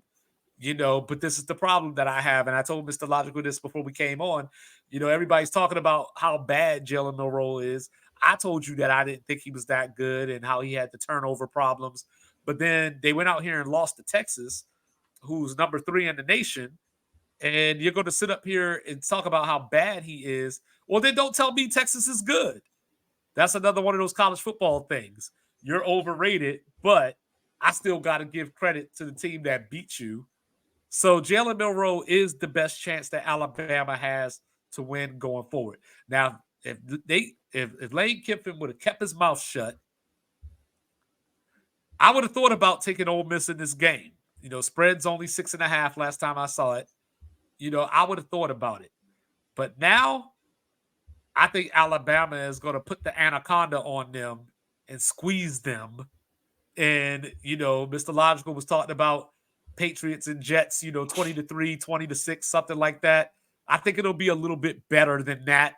But I could see like a 24-13 type game where Ole Miss just never gets off the ground. Because a few years ago, Lane Kiffin did the talking. Mm-hmm. And they lost. They were down 21-0 at halftime. They lost 42-21. He went for 3 fourth downs in the first half of that game and didn't get none of them. And people said, "You see how close Ole Miss was?" And I said, "Yeah, Ole Miss was close enough that if their coach wasn't calling them dumbass plays on 4th down, they might have actually won." Last year, it came down to the last possession, 30-24. So Ole Miss is right there with Bama. You just should have kept your mouth shut, dog. I'm gonna go bold prediction here. Okay, I'm I gonna like it. take I'm gonna take Ole Miss. Okay. I'm gonna take Ole Miss simply because we haven't seen Alabama put a good game on film this year. Okay. I know it's been like this foregone conclusion a lot of times with Alabama, where he's like, they're gonna figure it out, they're gonna figure it out. And it works like that in college football because we talked about the schedules all the time. And you'll have, and the way they set it up, you'll have your game, your winnable game week 1, or you play like a tough road game, tough out of conference matchup, like a game against Iowa State or something like that, neutral field. And then you come home, you get maybe a conference opponent you normally beat, like a Vanderbilt, and then you get, South Florida. That's supposed to be your 40-3 game. That's supposed to be the game to where everything you worked on this week in practice that was working translates right to the field. It didn't happen for Alabama. So I don't know if you come out against a 3-0 confident, a confident head coach, a quarterback, that's equally as confident, probably borders on, cocky, however you want to describe it, transferred from US, like graduated in Utah, Cottonwood Heights High School, went down to USC, transferred to Ole Miss. They did the whole Instagram video in the Bentley, all of that. So I just think that the quarterback position being so shaky, for lack of a better word, for Alabama, I think that combined with Ole Miss being just confident from the quarterback standpoint, and they have more rushing yards this year in Alabama, I think they can get over the top on the defense. So one or two of those plays, And now you got Jalen Monroe trying to throw these bombs. Like I want to pick Nick Saban, but I can't. I'm a And rival it's Lane funny. Kiffin. It's funny because just 2-3 weeks ago, you were the I one. was like, Oh, you're going to pick Bama to and lose we at lose home twice. twice? If they would have won 41-3 last week, I'd have been like, all right. Like last week, and we talked about this earlier. Maybe that you said that was like Nick Saban's. Hey, listen, I'm showing you what we Like, I got. know what I'm doing. Yeah. I know what I'm doing. And then you said there was rumors of suspension. We haven't confirmed that, but that's like some of this. At this point, we can't trust the reporting unless we hear it straight from the coach. And even then, it's Right. like kind of Right. iffy. That was the game they should have won 41-3, Right. 38-7. That's the game where it should have 100%. been like every player on USF should be like thinking, do I want to go play basketball now because I got my ass kicked so bad? But right now they're Yeah. thinking like, oh, we held Alabama. They look terrible. They only scored 17 points. Yeah, I'm gonna have to keep my eye on them the rest of the season to see how this plays out. I it's like I said, you're like you're always waiting for the I'm gonna other pull up shoe their to schedule fall. right now. Oh, look who they got this weekend. UCF got JT Daniels this weekend. And Rice, Yeah. never know. It might have been a confidence boost keeping it Yeah. Then close. they go to Navy next week, and then the week after they play against Trent Dilfer. So yeah, there you go. So, So but yeah, yeah. I'm So taking then, Ole Miss. all right, well, let's take it on over to South Bend for the game that has been driving me nuts trying to pick it. Ohio State coming in to play the Irish. So I went through a couple of phases here. My original thought was I went back to last year's game. Ohio State won 21-10. It was a 10-7 game in the third quarter. And then Ohio State took the lead with about 17 seconds left in the third quarter. They went on to win the game. They had CJ Stroud. Notre Dame did not have Sam Hartman. It was Marcus Freeman's first game as a head coach. Ohio State is his alma mater. Emotions running high, all that good stuff. First time coach. And Notre Dame just wasn't able to recover. Now, fast forward a year. They got Sam Hartman. CJ Stroud is gone. I just feel that, like Mr. Logical said, the older quarterback versus the young quarterback. But the problem who's is, going to make the play? Yeah. But the problem is, Ohio State just got so much damn talent. In their running game, Travion Henderson, the receivers, Emeka Ibuka and Marvin Harrison Jr. This is year 2 of Jim Knowles running that defense. So I got to imagine that their defense is going to be better. But Ohio State screwed me because they played Western Kentucky, Indiana, and Youngstown State. So I have no idea. They put up 63 points. That's efficiency. That's like Alabama should have put up 40-something points because most teams don't put up 60 points in a season and then come back and have a letdown in a toss-up game when they are the superior talented team. You normally don't come all the way back to a loss. But then Notre Dame screwed me. Because they screwed me because they played Navy, Tennessee State, Central Michigan, and then they had like a 5-hour lightning delay with NC State. So I don't know what either one of these teams are right now. So I've been thinking about it all week. I've been going back and forth. I'm going to pick Notre Dame. I'm going to take Ohio State. I'm going to take Ohio State. Even though it's in South Bend, it'll feel like a long distance home game. Yeah, because Ohio State fans just travel. We'll talk about. Yeah, they're right next door anyway. Yeah. Right next door. They probably already got the caravans and the buses and everything already set up now, and it's Thursday night. Well, the good news for Ohio people already took Friday off. They're already headed west towards. The good news for Ohio State is that Notre Dame is not rowdy. You know, like they pack their stadium, but it's not like going to the big house. It's not like going to I Happy think Valley. the fact that it's Notre Dame is like that's the It's the intimidating aura. factor. The Yeah. aura, the Touchdown real gold Jesus. in the helmets, Yeah. especially if they jump on top. I just think that when in doubt, young quarterback throw it up to the consensus number 2 pick in the NFL draft. Right. Whose dad Right. was a legend in the state of Indiana. So I'm pretty sure he's comfortable in that zip code or that area code. So that's the key because you talked about the talent. They've only given up 20 points defensively because even against bad teams, you're going to put some backups in and they're going to get a cheap touchdown, maybe two. You'll put the backup quarterback in, he bobbles the snap. That hadn't happened. So the Right. fact they are, that many points in the plus column, like 70 points or so, 70 almost 90 Right. points. Right. I'm gonna say that, and they're always there. Ohio State is just always there. They always have the 5-star talent. They get the Right. transfers. They're always reloading and never rebuilding. Whereas Notre Dame gets Hartman. Mhm. They got him mixed with their recruiting talent, maybe a few other people in the transfer portal. And Notre Dame does have the leading rusher in the nation too.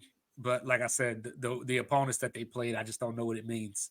Yes. So we'll see. Sometimes it's just a matter of like, hey, they have 320-pound linemen in Notre Dame every year. They always have an NFL ready offensive line. Probably every team in the NFL, of the 32 NFL teams, I bet you Notre Dame probably has a starter on probably like 12 or 14 of them on the offensive line, or a tight end, or in that physical trench area. They're Yeah. always really good there. So I think they're going to be able to overpower the teams. But conversely, Ohio State also has starters in the trenches. So All right. I'm gonna go Is with it that. I time? go with that. Is it time? Is it time for people to start jumping off the Colorado bandwagon?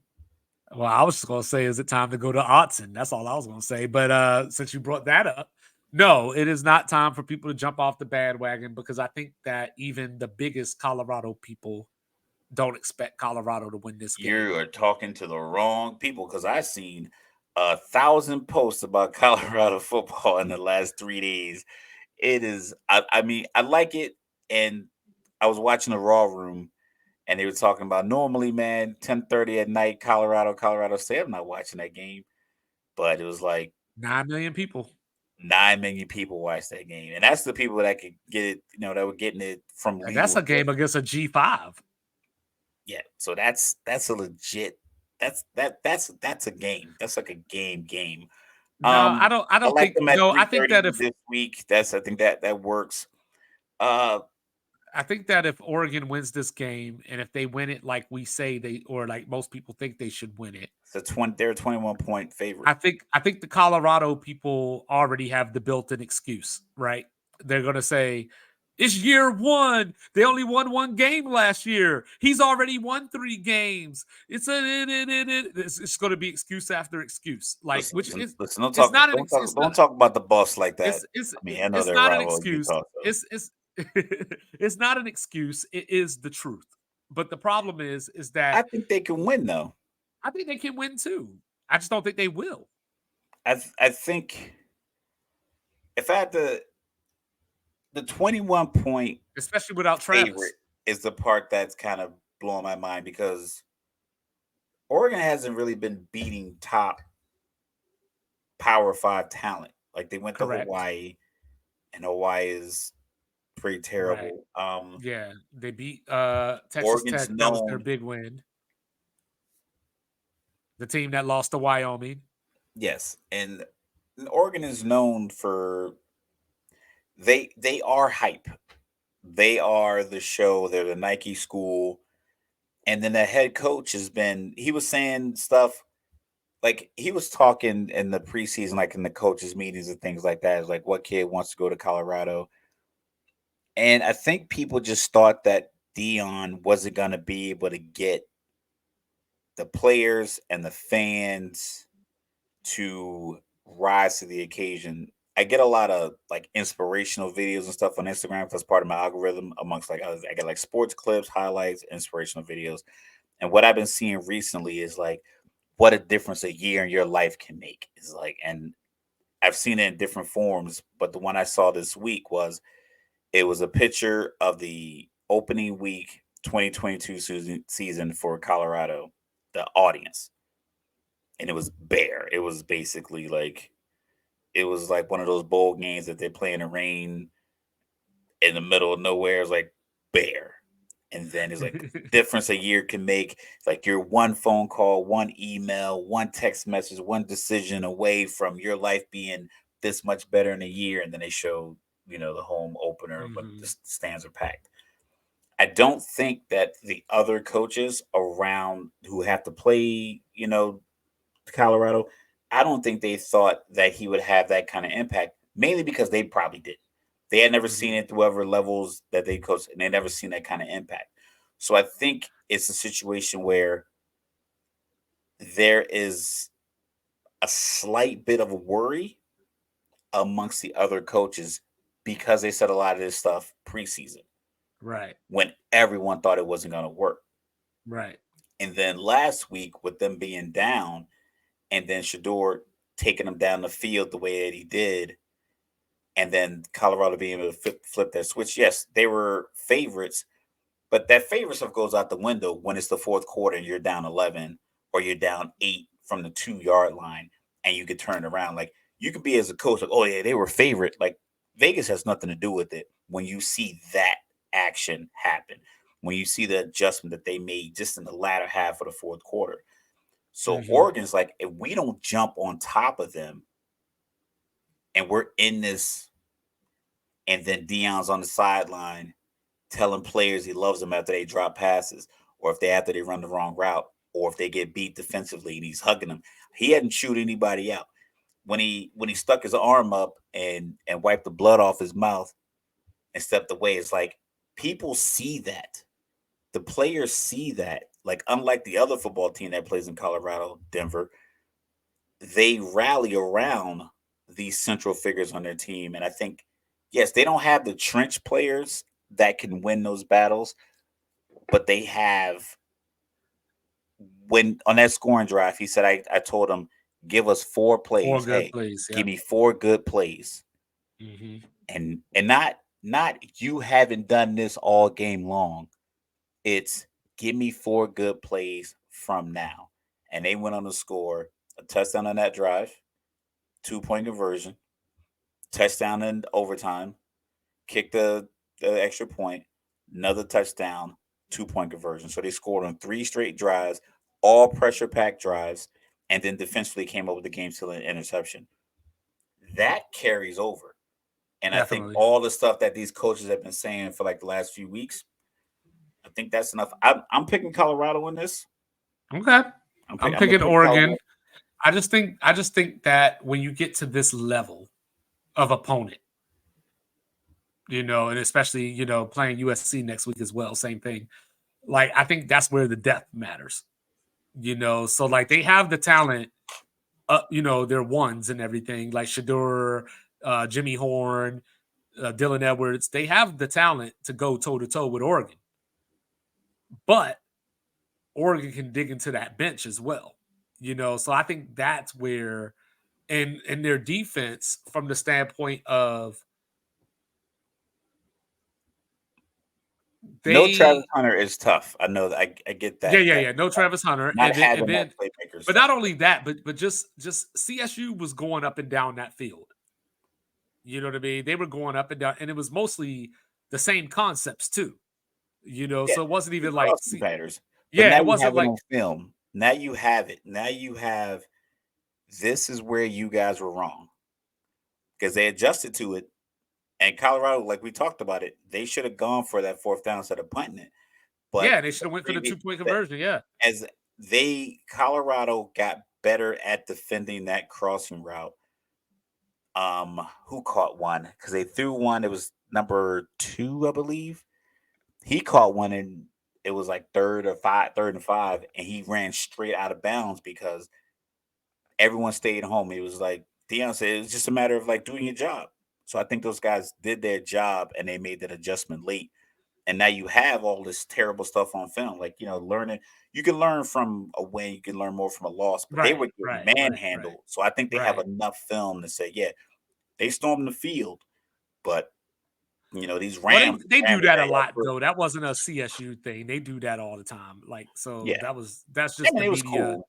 The media Yeah. just doesn't watch Colorado a lot and made a big deal about it. You know what I mean? That's basically what it boils down to. But yeah, I think that it's going to be a better game than 21 points. It may get to 21, that 21. in the end, but you know what I mean? But I think that Colorado's going to have a good showing. I don't think they're going to have a reason to I don't think people are going to have a reason to jump off the bandwagon if they lose. I just think that if they lose, it's just going to be that whole oh, well, what do you expect? They were playing against this team, or what do you expect? It was just But year one, the or reason what do it you has to expect? be that way is because It's people because like people just can't live in the the moment. That's why. conversation week to week wasn't. I think the conversation week to week was just so hyperbolic. It just was so But that's my just point, though. these You tales of can't talk grandeur. It's like, about. listen, he's not going to change college football. Dion But is doing what that's the Dion is point, doing, though. and You I can't think throw that's why rocks. people have the excuses. Because I don't really think it's an But excuse. I think it's just a it's matter an of like, people excuse. just no. It's I an just think excuse. You no, can't not throw an rocks excuse. and hide your hands. I can't sit up here on Sports Reports as ordered and say Florida State is going to the playoff, and then when they go 9-3, say, well, what do you expect? Miami's their rival. It's okay if they lose to Miami. You ain't gonna let me get away with that. You're gonna be But like, that's the you thing. know, you know, You as a sports aficionado that you are, you can't get into and allow the the banter to be the story. So no, but the people who come out with the excuses don't know football. Like I said, we know that their defensive line play and offensive line is not on par with the upper echelon right, teams. right, Like right, right. as they're ranked 19 right now, the teams 1 through 18, most of them probably have a better offensive defensive line than Colorado. We know that. The Rock wearing a number 2 jersey at game day at 7, 8 o'clock in the morning, Even though he should be and wearing orange and green. Lil Wayne coming out with his jersey with Tucci on it. Like Even though he should be they wearing they purple and gold. they are there for the excitement that Dion brings. You cannot have conversations with those people. So only the people who are there for the atmosphere are going to say stuff like, "Oh, well, what do you expect?" Other people, like, if like I said, I picked Colorado, and if Oregon wins, I will say in these particular moments of the game, this is where the game was won and lost, because I'm a person that's actually watching the game and paying attention to like the nuance of the game. All these other the people who are on the outside who are just constantly posting the memes and everything else. I don't say their opinion doesn't matter, because everyone's opinions matter, but Nah, their opinion won't be based in fact nah, that I'm they just actually keeping care that about football. same energy. That's all I I'm think the doing. energy is like the people you're going to get the energy from aren't people who are going Like to evaluate the game. Is those are two separate groups. no, I It's like know, but people it's who still don't know hip annoying. hop coming It's out still saying annoying. something like people who don't know hip hop coming out saying something like, "Oh, Macklemore is the greatest white rapper ever because he did, he won these Grammys for this." It's like, okay, well, do you know hip hop, or you just know that Macklemore was popular when you were in middle school or whatever the case may be? So it's a different conversation than someone who's been a hip hop head since '88. You're not going to take the same. You're not going to take the person's consideration who just bloviates this one random statement about this little bit of hip hop that they know over the person who's been a hip hop head for damn near 40 years. So that's the difference. So the people who are going to come up with the excuses, even the people in some of these groups, I'm like, yo, you guys know you're going overboard with some of your expectations of a first year coach at a school that is behind the power curve, so to speak. Right. Well, I know back in the when Colorado left for the Big 12 when they made the announcement, Dan Lanning said something along the lines of, well, what has Colorado won anyway? So now it's personal. I You know what I'm saying? like it. What else you got for us? We got, I mean, we got the another. outstanding team from the mountains. Talking about the Utah Utes. Go Yep. Utes. Uh, Cam Rising still figuring out if he's gonna play or not. Uh, if he, can, I like the two quarterback system because you have the traditional pocket passer and then you have your running passing quarterback.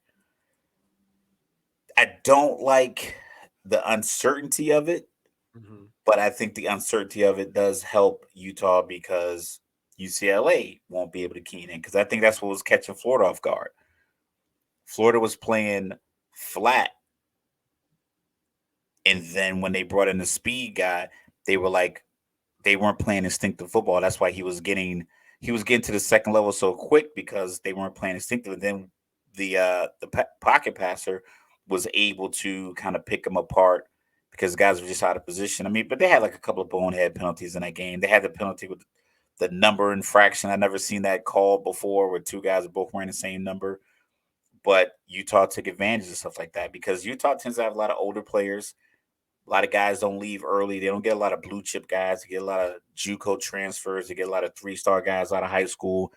They get a lot of Pacific Islanders that they're already built like grown men. A lot of times, like you lived on Utah. If anybody's wants to see like just be amazed at the size and speed of someone, we talk about black athletes all the time.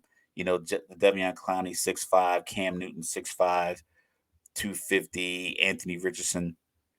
Go to Utah and go to some of these high school games and see some of these Polynesian and Tongan football players moving around. Look at the rugby team from like New Zealand and these guys are big and they move. Like I remember one time I was in the Denny's and I was behind this guy. He had to be 6'8", 450 pounds. He was built like a wide TV, just huge. Not walking with a limp, just straight up like this is how I walk around. I am this big of a human, and if I was slapped him and tried to outrun him, he would have caught me for sure. So like Utah just always they just been able to recruit Texas and California well, even a little Florida. Tyler Huntley, Pro Bowl quarterback for the Baltimore Ravens, went to Utah out of Florida. So I think the matchup, I don't think they're out athleted at the matchup positions with UCLA. And I mean, obviously, I'm picking Utah anyway, just because I'm like, I'm not gonna pick UCLA. I like California. I like the road. I've been there. I went there for very, very, very, very, very entertaining fireworks show back in 2010. But yeah, I'm Yeah, going with Utah. so Utah is 7-4 against UCLA since they joined the Pac-12, including 5 of the last 6. Last year they had Last year it was Charbonnet and UCLA's win. DTR. Uh-huh. Um, Utah What also they has a say si- now? Utah also has a 16 game home winning streak on the line. So It's tough to play at this, altitude. so this is what I like. I like Dante Moore. I think he's going to be the truth. I think he may end up as the best quarterback in UCLA history.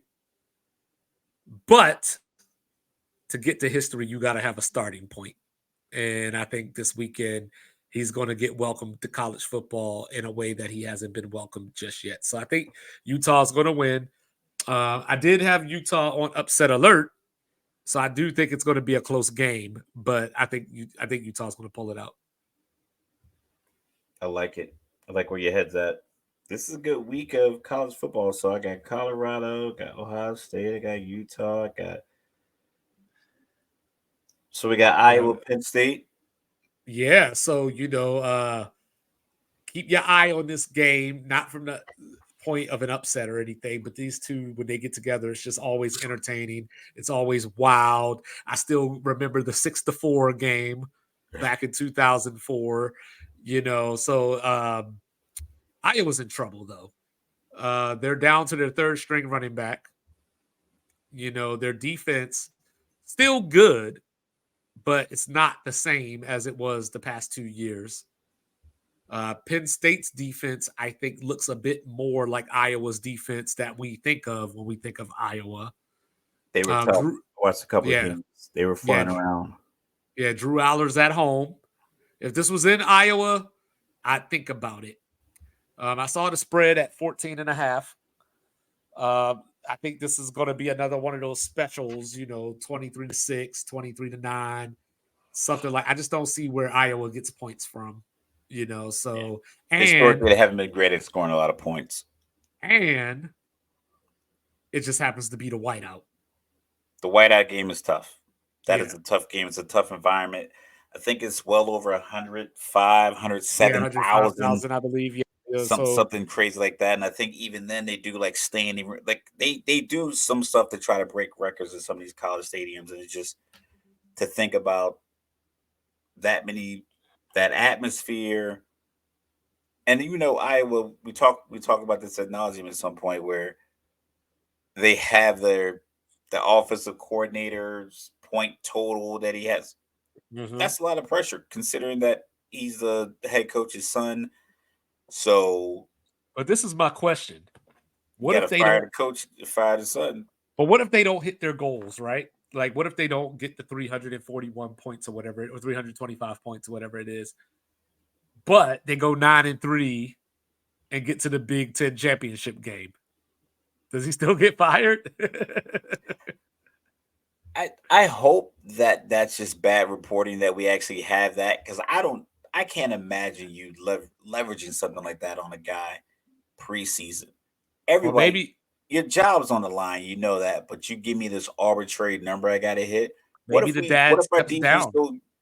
Maybe the dad maybe the dad steps down and the son becomes the head coach. Yeah, they'll send him packing. We're not signing any more checks with the name Ferentz on it after this buyout. Yeah, so I think that'll be a good game, nice Big Ten game. Like I said, I'm excited about college football. I think having this being the final year to Pac-12, a lot of attention, a lot of late games. Pac-12. I mean, but Colorado played TCU at noon their first week. Mm-hmm. And then for them to be able to flex all the way down to the 10:30 slot and get that many people, and then given a good game, mm-hmm. I think Notre Dame being back is always good. Ohio State just being there. Michigan, it doesn't even feel like Harbaugh suspended. It seems like no one even. Yeah, this is his first game back. So it's just Texas being back is so good for college football. Because it's just Texas. You can make, I think, just the NFL Hall of Fame off just players from Texas. Just think about, like, you ever see that videos like they asked all these coaches who's the best high school football player you ever seen from the state of mm-hmm. Texas. And you have some younger coaches, some older coaches, and they talk about Kyler Murray. It was like, he won all of his high school games and won 3 consecutive state championships. Adrian Peterson, Earl Campbell, Matt Stafford, Johnny Manziel. Who else was a lot of classic names? Drew Brees, Nick Foles. Yeah, RG3 won the Heisman. RG3. It's a lot of guys like Texas high school football. So Texas being back, I hope their run continues. Like I said, I like, because it's bad when it's down. It's bad when these top teams are down, because then you're just selling me stuff. You're just giving me just whoever you got. I love Alabama being up. I just think that they might have dragged their feet on getting a replacement for Bryce Young. They should have got Sam Hartman. That they should have had somebody in just like portal. Spencer Sanders comes to my mind. Like, he was the starting quarterback at Oklahoma State. Transferred, went to Ole Miss, and now he's sitting behind Jackson Dart. Like, he could have been starting in Alabama. Yeah, he could have been starting in Alabama. Yeah, he could have been starting. Unless they feel some type of way about Milroe. Well, I mean, Milroe. I guarantee you they're going to get. He looked a lot like He's not bad. He I just hate comparing bad black quarterbacks, but he looks a lot like Justin Fields, where it's just like the throws there. Your body has to tell, like your brain has to tell your body to throw the ball. Like well, I think you have to trust whatever you studied, and it's there. And because we talked about like that meme that we're sharing in a group with Justin Fields, and like we're getting off right. topic. I looked at the play live. Granted, it was in slow motion. I was like, two guys crossed right in front of him, wide open. Either one of them could have gotten the ball. He didn't pull the trigger at all. I saw a lot of that with Milrow against Texas, where it's like he was getting the plays off. I mean, he had the play call and was like, "Listen, your third read probably won't be there. They have fresh defensive linemen coming in for Texas. Your third read's not there. So you get your first one, your second one, and then go slide, get out of bounds, whatever the case you." And it just felt like he was waiting for that third read to get open. I'm like, the third read doesn't get open while you're It's standing in the not pocket. coming. It's not coming open while you're standing in the pocket. Like if you move and he's coming across your face, yeah, he'll probably get open. But if you're standing in the pocket waiting on your third read to come across and show and get open before you let the ball go, probably not going to happen. Well, this is the gift and the curse of a quarterback. And this is the gift and the curse of playing for Alabama. You know, when you play for Alabama, it's national title or bust every year. You know, that's the expectation. When you're in, you know, you saw Bryce Young hit the ground running, Mac Jones hit the ground, you know, so on and so forth. But people got to remember, Jalen Milrow he started 2 games last year because Bryce Young was hurt. And they won both games, put up 42 in one of those games against Arkansas. And then they beat A&M on the infamous Jimbo said the player's name, you know, whatever. This year, they played Middle Tennessee State and, you know, they played Texas. So we're talking about a dude that's played in 4 games. You know what I mean? Like, it's not always just going to I'm not saying that click like that. he has to be like this all world guy, but he's been at the school No, for not a you, but I'm while. talking about everybody else. But just Like, in like general, I think it should be clicking the same way Jalen Hurts, McCorkle, and Tua were all in the quick QB room together. They weren't all playing, but when they got on the field, they hit the ground running because they had been in the program for a couple of years. And then Jalen had transferred to Oklahoma, and just, granted he if I was remember correctly, I exceptional. thought Milrow was a freshman last year. No, I I thought he think was he's a got a freshman. couple of years. Let me see. I'm gonna look it up real quick. I But think this might be his third year in the program. okay, you know, but yeah, like I don't know. Like I just feel that like you know, like I said with the quarterback stuff, you know, this is just what we do. I mean, he's only 20, so you know, he's been there. Maybe this is his second year. You know, so that's what I'm saying. Like you know, I don't like, and he was behind Bryce Young. So how many reps was he getting? Like you How know, many mental reps are you getting in the meeting when you're listening to Bryce Young break down the play? Like I don't this is know, why but you also got he's a new here. offensive coordinator too. You know, like so it's not as if everything is the same because they had Bill O'Brien, who's now up in Foxborough. So now they got Tommy Reese, who's you know coming in from Notre Dame. Like I told you, and I told America a Did he bunch of bring his times. own playbook, or did he get what Nick Saban gave him? Say, hey, this is I what think Bill he O'Brien brought. was running I last think year. he brought his own playbook, and that's why coming into the season, a lot of the aficionados and you know people that talk to the team and everything, they were thinking that Tyler Buckner was going to be the starter because he had that leg up on the playbook from being from from being being in at Notre Notre Dame. Dame. Right. And you know, so now that's why I said I think that there was a couple of things at play here. I think that either you know, like I said, Nick Saban told everybody, like, look, I know what I'm doing, XYZ. Or Tommy Reese came in there and was like, hey, this is my system. Let's try it out for a few weeks or whatever, blah, blah, blah, blah, blah. And then Nick Saban or whoever stepped in and was like, yo, but this ain't working for Jalen. So Alabama might look completely different this weekend. You If they know, go play back to what he knows. Yeah, if they go to a style or system that It's actually gonna be a fits them. running back that looks eerily like Derrick Henry in the backfield on Saturday. But yeah, so Roderick Henry, who is this? but before we get out of here, what I'm saying, it's time to play the upset game. So I'm gonna throw out some upset alerts and I'm gonna pick some upsets. So first of all, upset alert. I got Missouri on upset alert. After the big win against Kansas State, quarterback Brady Cook is day to day. So, they got Memphis, neutral site game in St. Louis, which I guess, I always hate it because it's the neutral site, but it's St. Louis. But I guess Memphis is close enough to St. Louis that, they can still get some people there or whatever. But yeah, Brady Cook's injury status is going to be big in this game. Missouri is only a 7-point favorite as is. So if he doesn't play, then Memphis can pull off that upset. Wisconsin at Purdue tomorrow night. I'm picking Wisconsin to win, but Wisconsin hasn't looked good. They're trying to fit in this new system under Phil Longo as the offensive coordinator, but we all know Wisconsin has run the ball down your throat. Give So me an offensive guard from Wisconsin any day of the week. yeah. So this is the thing. They've been trying to pass it, but last week, Syracuse, ran the ball 44 times and put up about 275 yards on Purdue.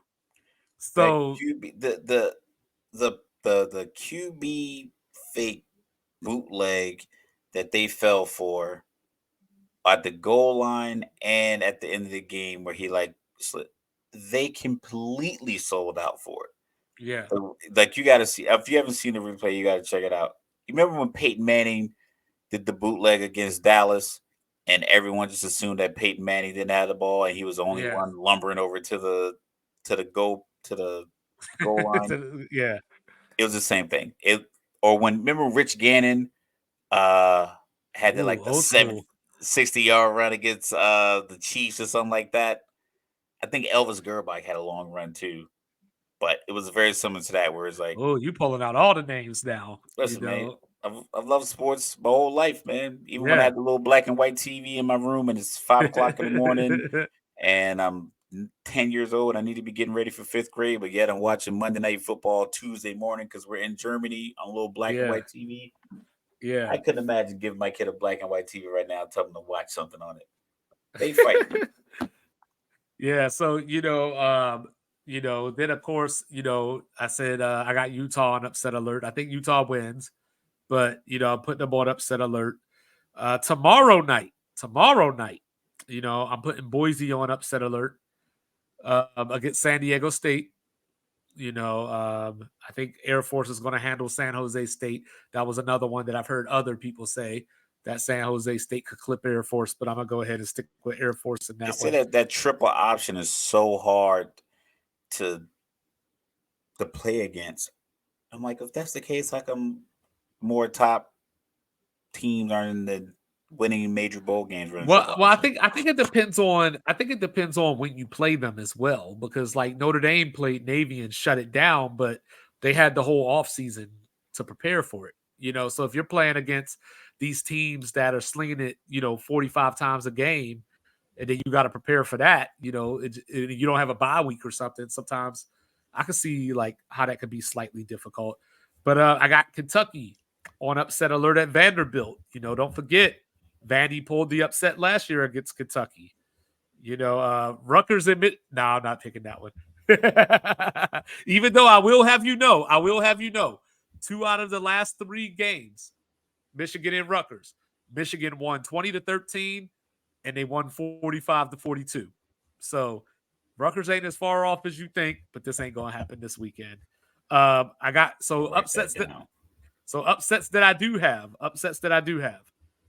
I do have Marshall over Virginia Tech. I do have SMU over TCU in the battle of Ooh, the frying skillet or the flying skillet. This is probably going to be the last year of that rivalry for a long time, as SMU gets ready to go to the ACC. Um, One upset alert that I thought about, but I just can't pick it, is BYU at Kansas. And the reason why I can't pick it is because Kansas is favored by 10.5 last time, or 9.5 now. I think BYU can win that game. Only thing I don't like, and I know it's a cop out, but they just came from playing Arkansas last week. So coming to play that from that SEC team, the physicality and all that, and then going back on the road again to Kansas, that just seems like a little much to me. you know. So I'm just factoring that in. But I wouldn't be shocked if BYU won that game. But this week, that's about it. I guess I could put Washington or Oregon State on alert, upset alert at Wazoo out at the Palouse. But I think Oregon State pulls it out. So my two upsets are Marshall over Virginia Tech and SMU over TCU. I told Mr. Logical the other day, take USC over Arizona State, no matter what the spread is. And then I figured it out, and the spread is 35. So my takeaway is take USC anyway. Take USC in the points. Take USC in the points because Arizona State. This is funny. So Arizona State got shut out by Fresno State last week at home. They played 3 quarterbacks in that game and threw 5 interceptions. And they're down to like their third string offensive lineman as well. So, I know everybody's out there saying that USC doesn't stop anybody, but they don't have to. Arizona State's going to stop themselves. 35 points. 35 points. Yeah, this one has 52-7 written all over it. You know what I'm saying? This is it. You know what I mean? So, yeah, so those are my upsets. That's my upset alerts. It's tough this week because a lot of the ranked teams are playing each other. So, like usually when we think of upsets, we think of. Yeah, my upset is, like I said, I got Ole Miss and I got Colorado because Colorado is 21-point underdog and Ole Miss, Lane Kiffin hasn't beaten Nick Saban. Nick Saban doesn't off. I haven't seen Nick Saban with the 2-2 record ever, unless maybe since the first year at. Maybe it was the first year at Alabama. I know they went 6 or 7. Maybe in Michigan State at some point he might have been 2-2, but I just can't recall. Yeah, definitely not in this last inflated championship or bust window that a lot of teams have been playing in. I can't recall it, but I think you got to ignore your feelings. I've seen a few people pick. I think one team has more playmakers. I've seen a few people pick Michigan State over Maryland this weekend as well. I'm not on board with that one. For this they're in shambles. They're not. They didn't get rid of a coach and feel like galvanized. I think their team is just like they're going to lose a bunch of players. I think if they were playing like Michigan this week, or Ohio State this week, maybe they could ramp back up. Well, not that they would ramp back. Not that they were. They're already in Travis Hunter and Shador and Deion's DMs. Like, hey, man.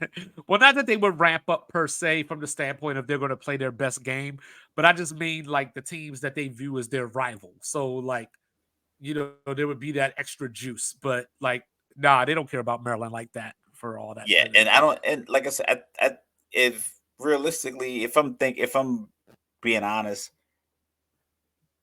You know what it's like. Like we've all seen when coaches get fired in the middle of the season, another guy comes in. Deion just put it out there for everybody to hear. Like, listen, I'm bringing my luggage and it's Louis.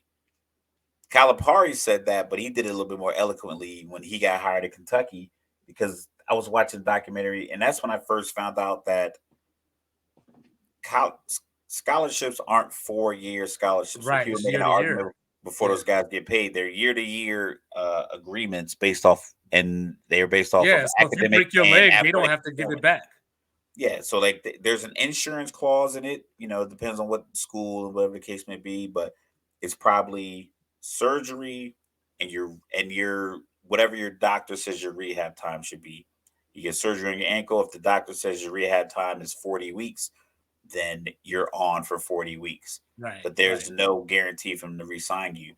So when a new coach comes in, this like it's before pre-transfer portal, pre-NIL, you were allowed to transfer and not have to sit out a year because your coach got fired.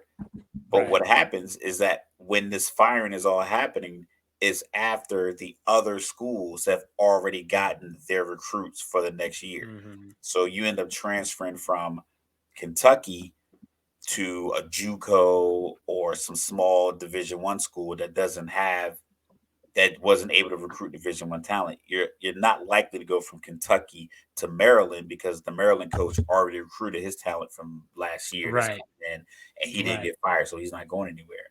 So that was always like the dark side of it. So I think Dion coming out saying, "Hey, I'm bringing my luggage in this Louis." Somebody's gonna show up in Michigan State. They're probably gonna get a big name. If they save this money on Mel Tucker's contract, they're gonna be able to get. I would probably assume it's an offensive coach that you want to Mm-hmm. hire. Right. You want to because points put people's in the stands. You can be the Yeah, best and you got to compete with Ohio State, Michigan, Penn Michigan, State. Penn State, who constantly gets legacy players, and they get the best players from Ohio that can't get to Ohio State. They go to Penn State because it's pretty close. You got to be able to compete on all those levels. So, And, once Mel Tucker is officially fired, because, he got the 7-day notice, which puts us at Tuesday, the 26th, is when he should be fired. The portal opens immediately, and players have 30 days to get into the portal since he got fired. so guys can go in, get in the portal, red shirt, not risk injury for the rest of the season. I mean, I'm sure guys love to play football, but there's a guy trying to get his ninth year of eligibility down in Miami, so you can play as long as they'll allow it. So I imagine Yeah. that there's going to be a lot of people who transfer to some of these notable schools. Quarterbacks are like, listen, man, I know Alabama needs one, and I'm pretty sure Nick Saban probably has some relationships left in Michigan State. Oh, Alabama needs a and quarterback. yeah, speaking of transfers in Michigan State, I forgot to say this earlier. Keenan Coleman, 9 catches, 116 yards, 3 touchdowns against LSU for Florida State. Since then, 3 catches for 48 yards. So Jordan Travis, you gonna beat Clemson? You need to get him involved. Yeah, you might want to throw it to your best wide receiver. It's one of those Yeah, there things. you go. But on that note, saying we picked our upsets. The only thing that's got me upset now is that we got to wrap this up. So, thank you, everybody. We appreciate the love. We love you back. And we will see you next week. Peace.